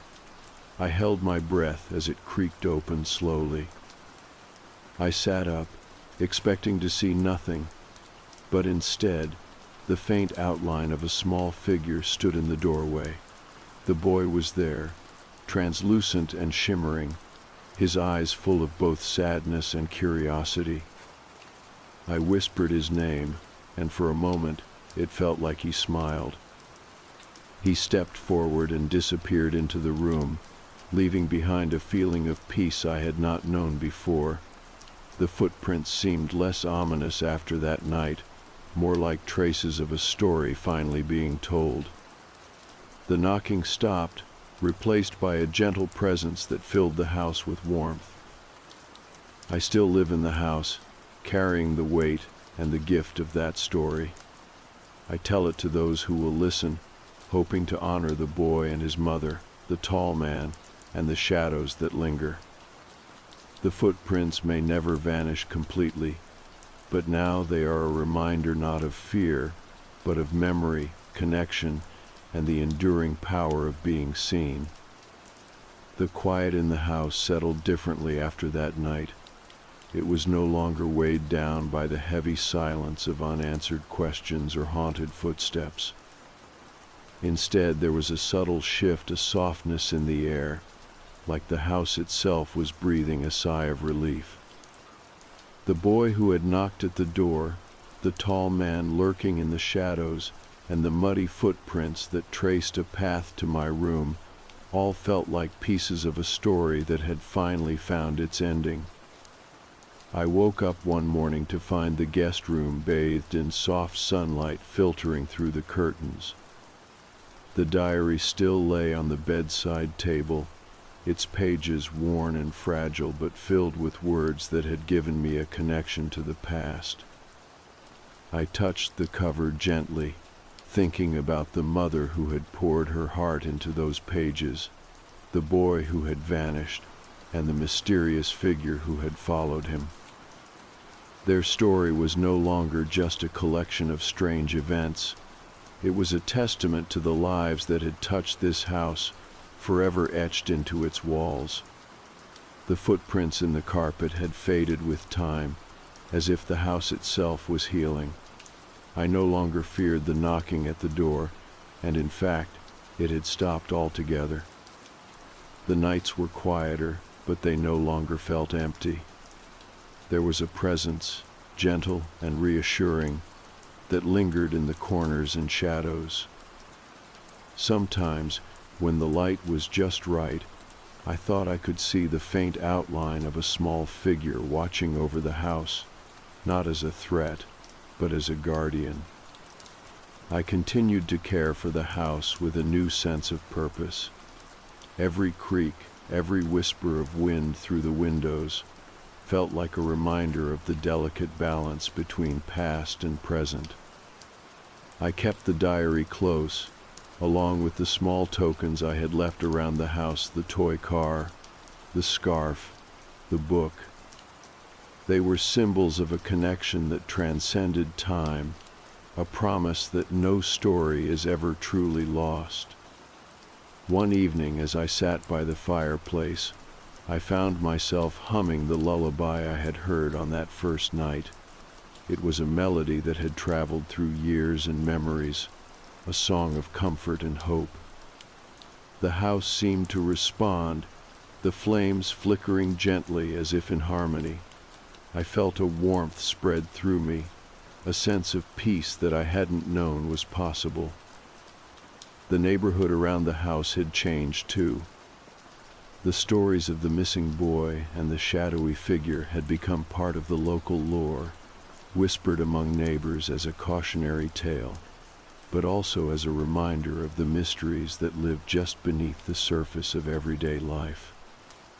People stopped by sometimes, curious about the old house that held secrets and songs, and I shared what I could, honoring the past while embracing the present.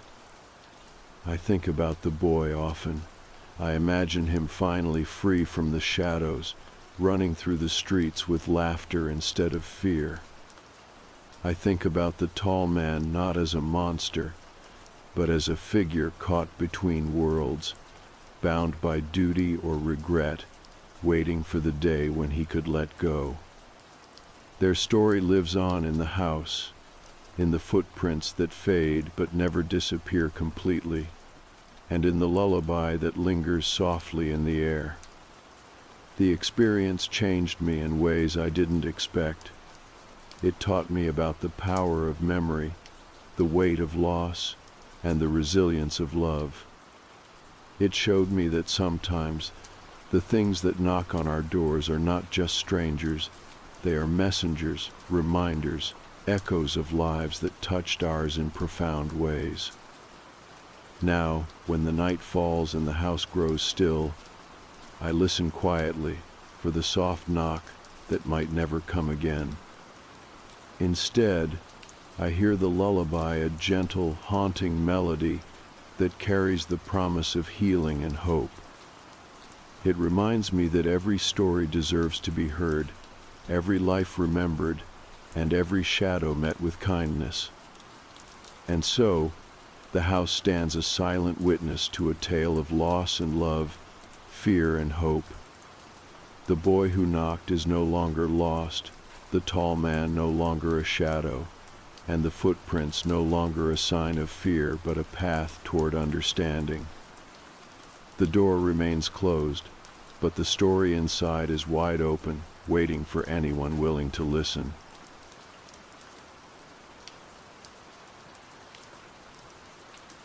I took the night shift at a gas station off the highway just outside Pittsburgh. It was not much, just a small building with flickering fluorescent lights and the smell of stale coffee always hanging in the air. The kind of place where the quiet was only broken by the occasional hum of a passing truck or the soft click of the door when someone wandered in, looking for a cup of coffee or a pack of cigarettes. It was supposed to be open 24 hours. That was the whole point of it, really. A place for the late-night drivers and the insomniacs and the people who did not want to go home just yet. The manager told me it was an easy job.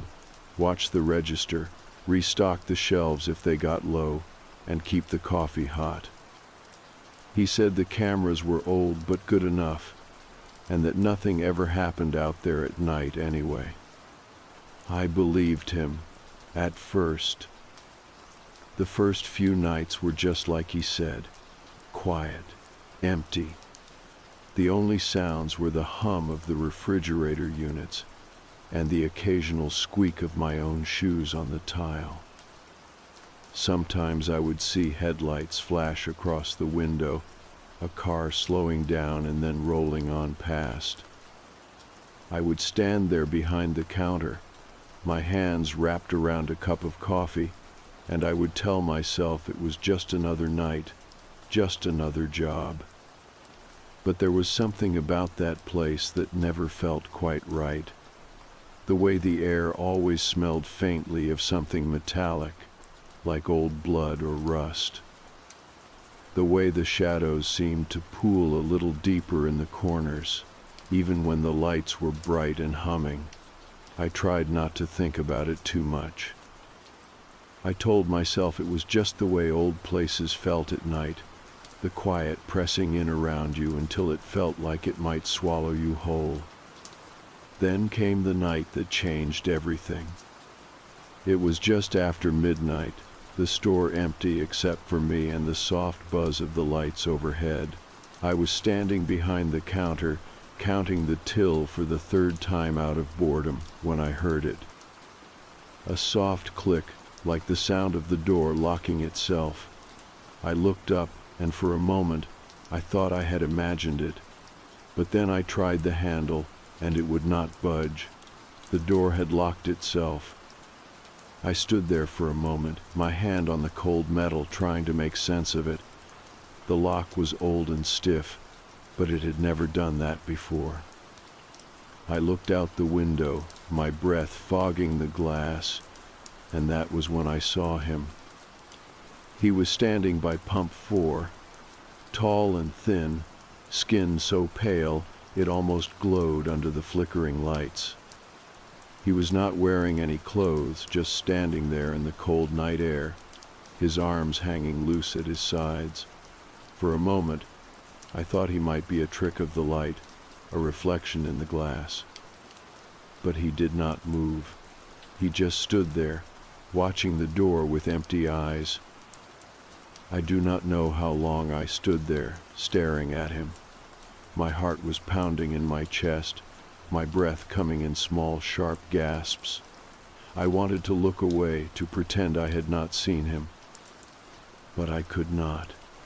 There was something about the way he stood there, so still and so quiet, that held me in place like a nail driven through my feet.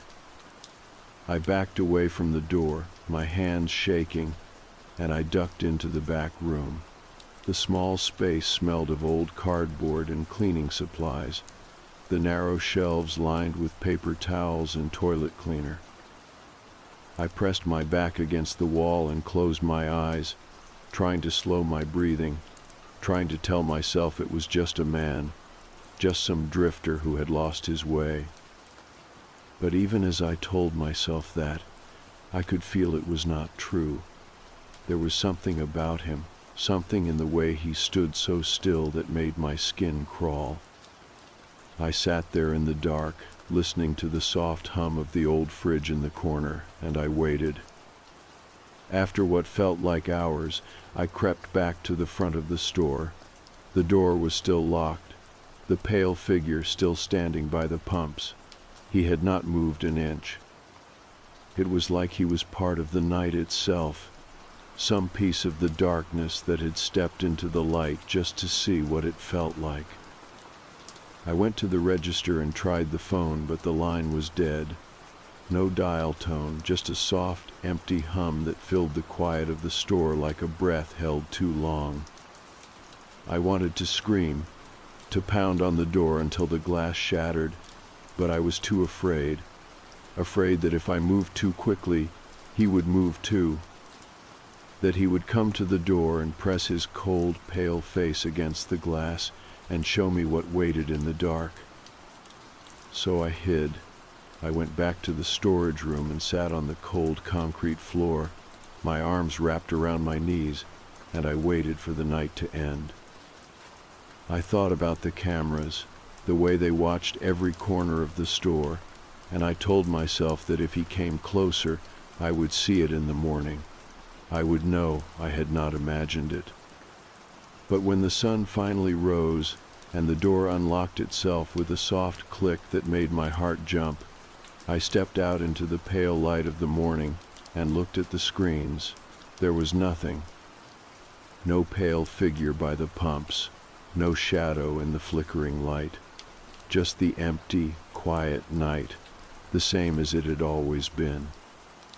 I do not know what I saw that night. I do not know if it was real, or if it was just some part of me that had slipped loose in the quiet of that cold, lonely place. But I know that when the night comes again, and the door locks itself at 1 a.m, I will be there, watching the pale figure by pump 4, and I will be listening for the soft, patient sound of something that should not be there at all. The next night I showed up for my shift with my hands already shaking. I told myself it was just the cold air biting at my fingers, but I knew it was more than that. It was the memory of the pale figure standing under the flickering light, the way he had not moved, not even a twitch, like he had been waiting there for me. I tried to tell myself it was just a trick of the shadows, a stranger who had wandered too far off the road, but the truth of it pressed against the back of my mind like a bruise that would not fade. The manager was there when I arrived, counting the register and humming a quiet tune that did nothing to calm the tight knot in my chest. He looked up and gave me a small smile, his hands moving with practiced ease as he checked the till and scribbled down notes on a clipboard. He asked me if everything had gone well the night before, and I almost told him the truth. Almost told him about the figure in the dark, the door that had locked itself, the dead phone line, and the soft, breathless silence that had wrapped around me like a shroud. But I did not. I told him it was fine, just another night. He nodded, satisfied, and left with a quiet, "Good night," that felt like a lie in the stale, flickering air of the store. When he was gone, I walked through the small building, checking the locks on the doors and the flicker of the cameras in their dusty corners. Everything looked normal. The shelves were full, the coffee pot burbling softly on the counter, the soft hum of the freezers filling the quiet with a gentle mechanical breath. But in every reflection, in the dark glass of the windows and the small mirrors behind the counter, I thought I saw a flicker of pale skin, the soft shape of someone standing just behind me. I told myself I was just tired, that the night had played tricks on my mind, but when the clock crept past midnight and the cold settled deep into my bones, I felt it again. That same hush in the air, that same quiet promise that the night was not done with me yet. I kept busy, wiping down the counters even though they were already clean, restocking the candy bars in neat, careful rows. I told myself if I kept moving, kept the lights bright and the coffee hot, he would stay away. But part of me knew it would not matter. The night does not care if you are ready or if you are brave. It comes anyway, soft and sure, and it brings the dark with it. At 1 a.m, I heard the soft click of the door locking itself again. My breath caught in my chest, my hands frozen in place on the row of small bright candy wrappers. I turned slowly, my heart pounding in my ears, and looked at the door. It was closed tight, the old metal lock glinting faintly in the harsh white light of the store. I did not go to it this time. I stood there, my back against the counter, and I waited.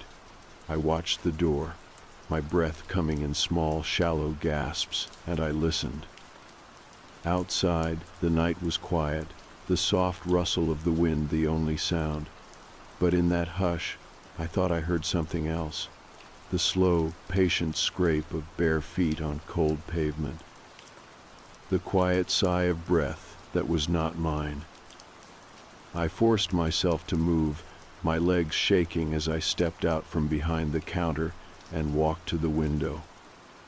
I pressed my forehead to the cold glass, the chill of it sharp against my skin, and I looked out at the pumps. They stood silent in the glow of the flickering lights, the concrete slick with frost. And there he was. He was standing by pump 4 again, his pale skin almost luminous in the darkness, his head tilted slightly to the side like he was listening to something I could not hear. His arms hung loose at his sides, his hands empty and still, but I could feel the weight of them, the cold promise of them, even from where I stood. I backed away from the window, my breath fogging the glass in soft, ghostly shapes. I wanted to call someone, anyone, but the phone was still dead, the line nothing but a soft, empty hum that filled the quiet like a held breath. I thought about the cameras, the small screens that watched every inch of the store, and I turned to look at them. The flickering images showed nothing but the empty aisles, the quiet, humming chillers, the soft glow of the coffee pot in the corner. No sign of him, no proof of anything. I knew then that whatever he was, he did not belong to the light. He was part of the night, part of the quiet spaces that the cameras could not see, and he had come for me. Not to hurt me, I thought, though the fear was still there, cold and sharp in my chest, but to show me something, to remind me of something I had forgotten, something that lived in the dark and waited for the quiet to return. I went to the back room again, the soft smell of old cardboard and bleach, a small comfort in the hush of the store. I sat on the floor and wrapped my arms around my knees, my head resting against the cold, rough wall. I closed my eyes and listened to the soft sounds of the store around me, the low hum of the freezers, the quiet tick of the old clock on the wall. And beneath it all, the soft, patient sound of the night breathing just outside the door. When the sun rose, the lock clicked open by itself, the small sound like a whisper in the bright light of the morning. I stepped out of the back room, my legs stiff and cold, and I looked out the window. The lot was empty. The pumps stood silent in the early light, the frost melting slowly under the soft glow of the rising sun. I checked the cameras again, my fingers cold and numb on the buttons, but there was nothing. No pale figure by the pumps, no movement in the shadows. Just the quiet of the empty store, the slow, steady breath of the morning filling the spaces where the night had been. I do not know what he wants. I do not know if he is real or just a piece of the dark that has learned to wear a face. But I know that he will come again.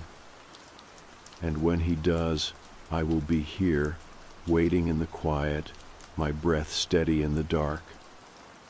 The next night, I showed up early, hoping the extra hour would give me a chance to find some kind of calm before the darkness settled in. I busied myself with cleaning and restocking, anything to keep my mind off the steady beat of my own heart and the memory of that pale figure waiting at the edge of the light. The manager had left a note for me, reminding me to check the coffee machine and make sure the shelves were neat. His handwriting was messy and rushed, a scrawl that felt like it belonged to someone who had never stayed past sunset in this place. The store was quiet as the sun dipped below the horizon, the soft glow of the lights painting everything in shades of yellow and gold. Outside, the cold air had turned the windows into mirrors, the reflection of the store bright against the deepening dark. I watched my own face in the glass, pale and tired, the small movements of my hands behind the counter the only sign of life in the stillness. For the first few hours, everything felt normal. A couple of drivers stopped in for coffee, their footsteps heavy on the old tile as they mumbled tired greetings. I tried to meet their eyes, to find something human in the lines of their faces, but they were already gone by the time I looked up from the register. It felt like they were just passing through, pieces of the night that had nothing to do with the quiet weight that pressed in around me. At 1 in the morning, I heard the click of the door locking itself. The sound was soft, almost gentle, but it sent a shiver down my spine. I walked to the door and tried the handle, though I already knew what I would find. It was locked tight, the old metal cold under my fingers, the darkness outside thick and waiting. I could feel the breath of it on my skin, the way it pressed close to the glass like a promise. I did not look outside right away. I stood there for a long moment, my hand resting on the handle, the slow beat of my heart the only sound in the quiet. I told myself it was just a door, just a lock. But I could feel the weight of the night beyond the glass, the slow, patient presence of something that had come to see me again. When I finally turned my head to look, he was there, standing by pump 4, his skin pale and smooth in the flickering light. He was as still as ever, his arms hanging loose at his sides, his head tilted slightly as though he was listening to something only he could hear. The cold air wrapped around him like a shroud, the darkness at his back deep and endless. I pressed my forehead to the glass, the cold of it sharp and grounding, and I watched him. My breath fogged the window, a small human reminder that I was still there, still alive in the quiet hush of the night. He did not move, did not blink. He just watched, his eyes empty and endless, the soft glow of the lights painting his skin in pale gold. I wanted to speak to him. I wanted to ask why he came, what he was looking for in the quiet spaces of the night. But my voice was caught in my throat, my breath shallow and tight, and all I could do was watch as he stood there, patient and still. The cameras showed nothing. I flicked through the small screens, my fingers cold and stiff on the buttons, but there was only the empty store, the slow dance of the shadows in the soft light. It was like he did not exist in the world the cameras could see, like he was part of the dark itself, slipping between the edges of the light and the spaces where the night waited. I went to the back room again, the soft smell of cardboard and bleach a small comfort in the cold. I sat on the floor with my back against the wall, my knees pulled tight to my chest, and I listened to the soft hum of the store around me. I could hear the quiet of the night pressing in, the slow breath of the darkness just outside the thin glass of the door. I do not know how long I sat there, the cold of the floor seeping into my bones, the soft weight of the shadows pressing close. When I finally stood, the first light of the morning was already creeping across the floor, the soft blue of it washing the night away in slow, careful strokes. I went to the window and looked out at the pumps, the frost melting in the dawn light, the pale figure gone like he had never been there at all.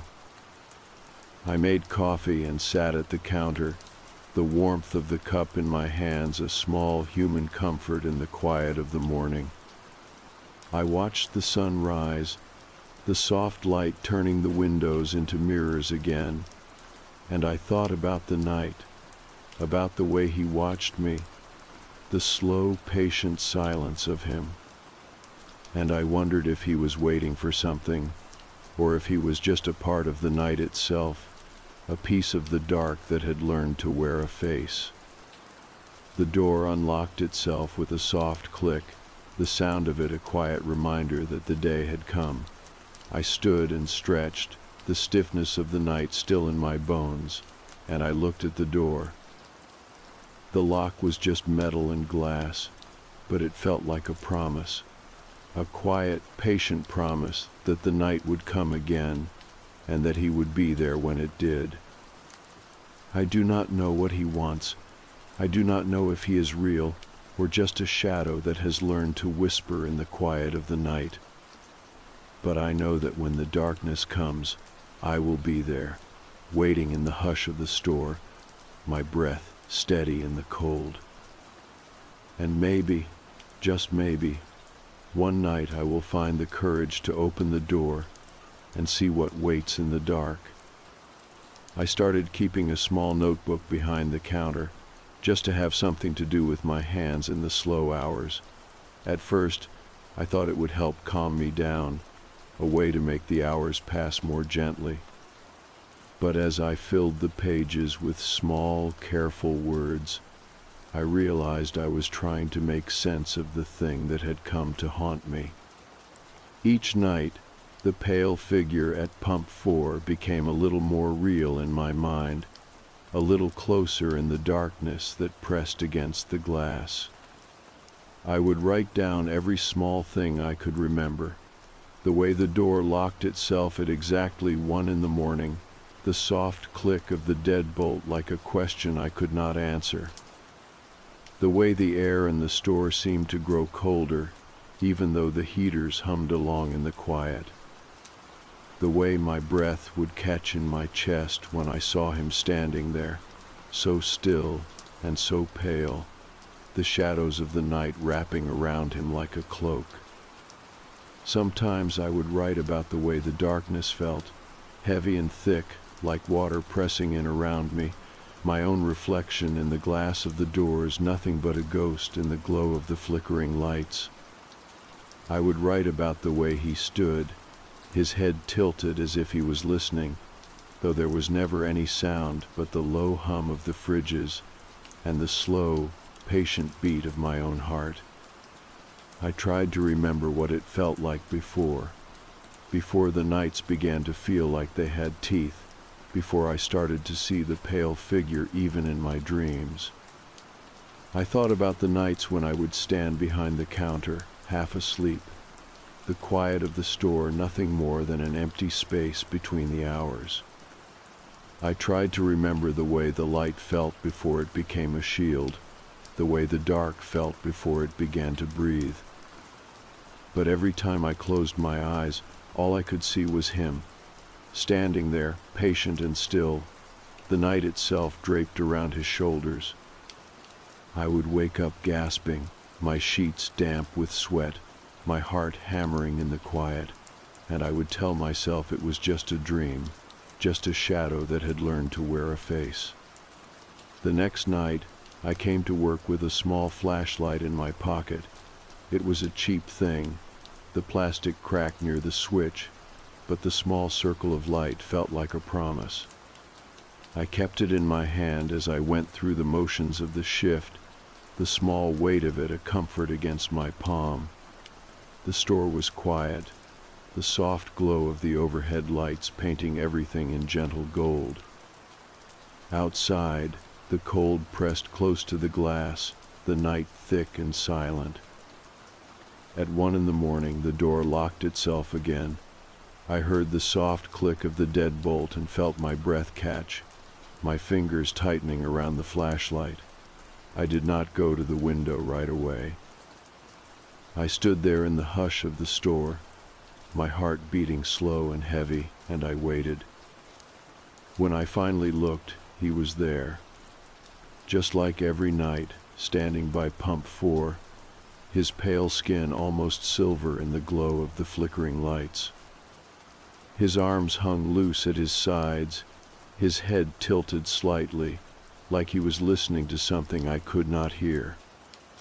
I pressed my forehead to the glass, the cold of it a sharp reminder that I was still here, still alive, and I watched him. He did not move, did not blink, but I thought I saw his chest rise and fall, a slow, patient breath that matched the quiet beat of my own heart. I reached up and switched on the flashlight, the small circle of light cutting through the darkness. I shone it at the window, the beam bright and sharp, but it did nothing. The pale figure did not flinch, did not shy away. He just watched, his empty eyes catching the light and turning it back on me, a quiet, endless question that I could not answer. I backed away from the window, the flashlight shaking in my hand, and I went to the back room. The small space felt safer somehow, The shelves of old cleaning supplies and the soft smell of dust, a small comfort in the quiet. I sat on the floor and closed my eyes, the cold concrete hard under my legs. I listened to the soft hum of the fridges and the slow, steady beat of my own heart, and I tried to believe that the night would end. But even in the quiet, I could feel him there, a shape in the darkness, a breath at the back of my neck, a whisper in the hush of the store. I opened my eyes and stared at the door, the faint outline of the scratches just visible in the light of the single bulb overhead. They were deeper than they had been the night before, the raw wood pale and splintered, a silent promise that the night was not done with me yet. I stayed there until the first light of dawn crept into the sky, the soft blue of it washing the darkness away inch by inch. When I finally stood up, my legs were stiff and cold, my breath coming in small, careful gasps. I went to the window and looked out at the pumps, the frost glinting in the early light, the lot empty and silent once more. I do not know what he wants from me. I do not know if he is real or just a piece of the night that has learned to find me in the quiet, but I know that he will come again. And when he does, I will be here, the small flashlight warm in my hand, the soft glow of the morning waiting just beyond the darkness. Because whatever he is, whatever he wants, I have learned that the only way to face him is to stand in the quiet and listen, to let the dark press close and not look away. And maybe, just maybe, to find in the hush of the night a piece of myself that is braver than the fear that waits in the shadows. I did not want to go back. Every part of me told me to call in sick or just never come back at all. But there was something in the quiet of that place, something in the way the night seemed to lean in close to listen, that pulled me back like a thread I could not cut. So when the sun dipped low again and the shadows grew long, I found myself standing at the edge of the old building, the cold of the night pressing close around me. I unlocked the door with shaking hands, the soft jingle of the keys a small human sound in the hush of the evening.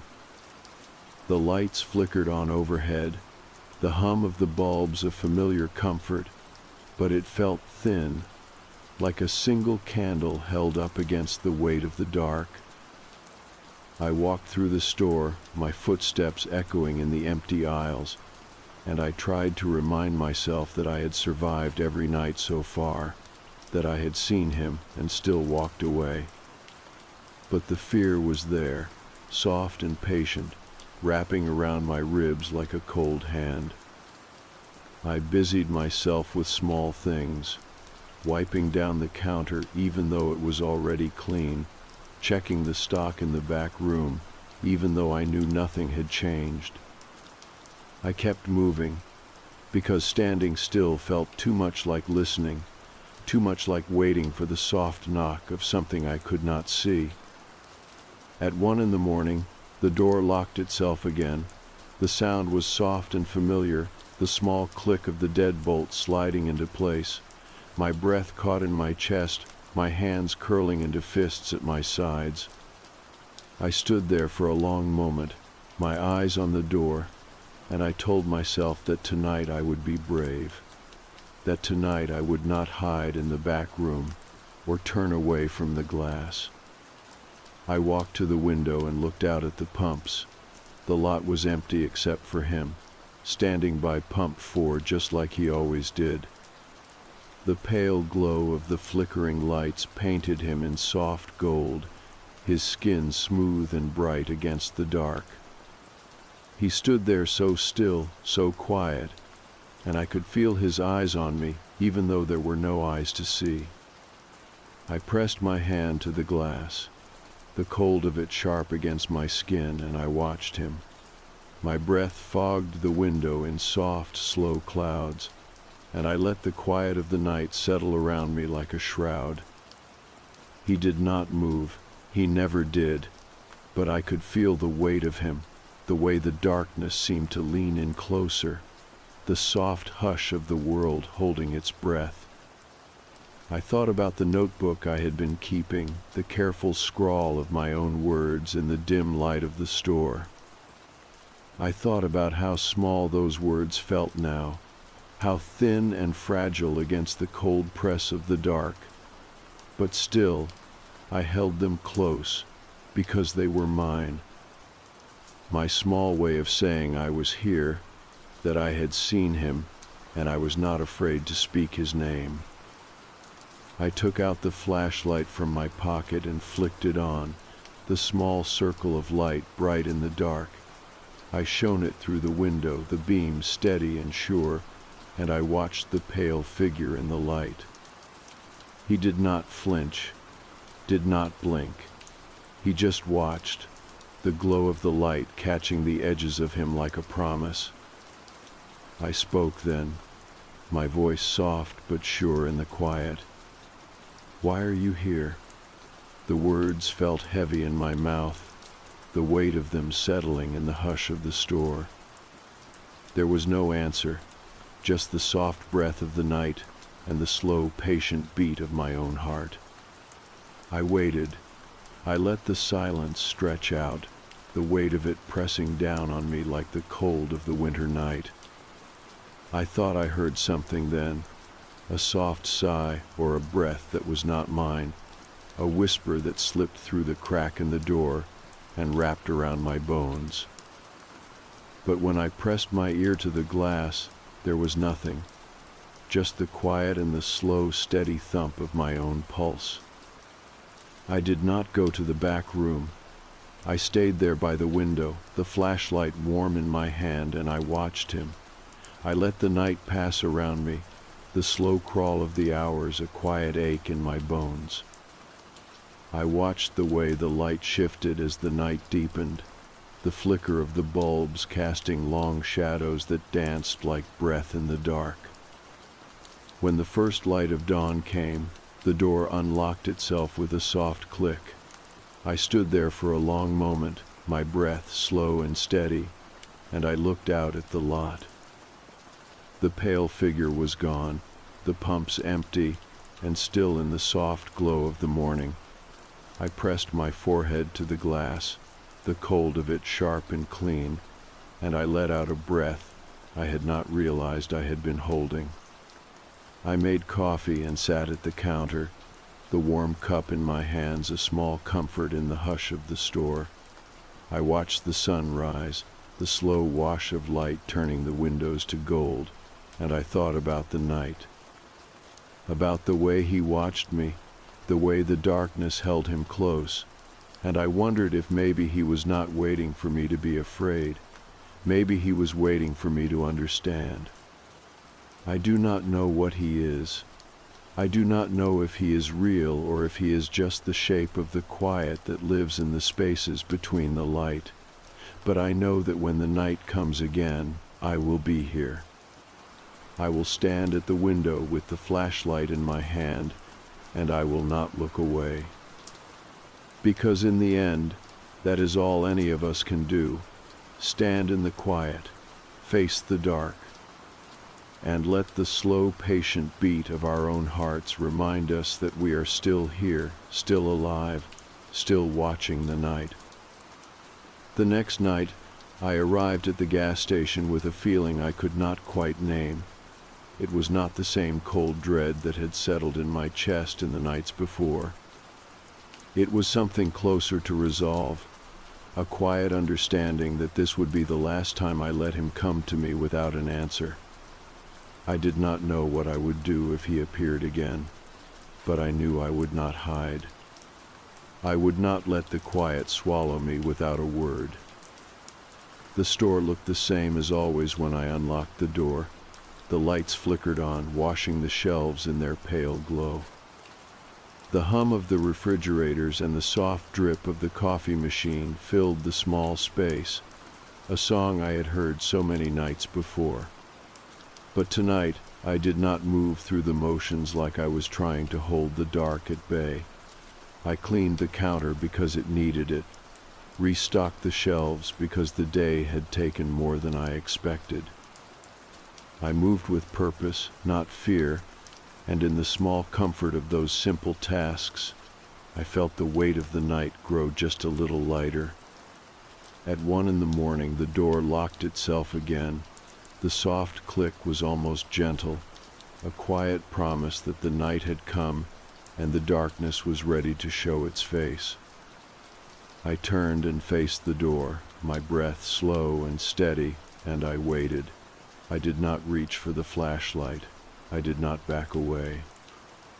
I let the quiet settle around me like a second skin, and I stood there, ready to meet whatever waited on the other side. When I looked out the window, he was there, standing by pump 4, just like always. The flickering light painted him in soft gold, his pale skin almost shining in the cold dark. He was still, so perfectly still, but I could feel the weight of his gaze pressing through the glass. I pressed my hand to the cold window and let the chill of it ground me, the thin barrier between us no longer something to hide behind, but something to bridge. I whispered into the quiet, my voice soft but steady, "I see you." For the first time he moved, just a tilt of his head, a small shift of his shoulders, but it was enough. My breath caught in my chest, but I did not look away. I let him see me, all of me, the fear and the resolve, the small spark of something like defiance that had been growing in my chest since the first night he came. The air in the store felt heavy, thick with the quiet of the night. I could hear the soft hum of the lights, the faint whisper of the wind outside, but underneath it all was something else. A low, patient sound that felt like a breath I could not hear, a voice that had no words but spoke in the hush between heartbeats. It was not a threat, it was not a promise. It was just there, as much a part of the night as the cold and the dark. I stepped back from the window and walked to the door. My hand rested on the handle, the metal cold and solid under my fingers. I could feel the slow, steady beat of my own heart, the quiet strength of it a small comfort in the hush. I unlocked the door and pulled it open just a crack, the cold air rushing in to wash over me like a breath. The night was so still, so quiet. The figure at the pumps did not move, but I could feel the weight of him in the dark, the way the night seemed to bend around him like it had been waiting for this moment.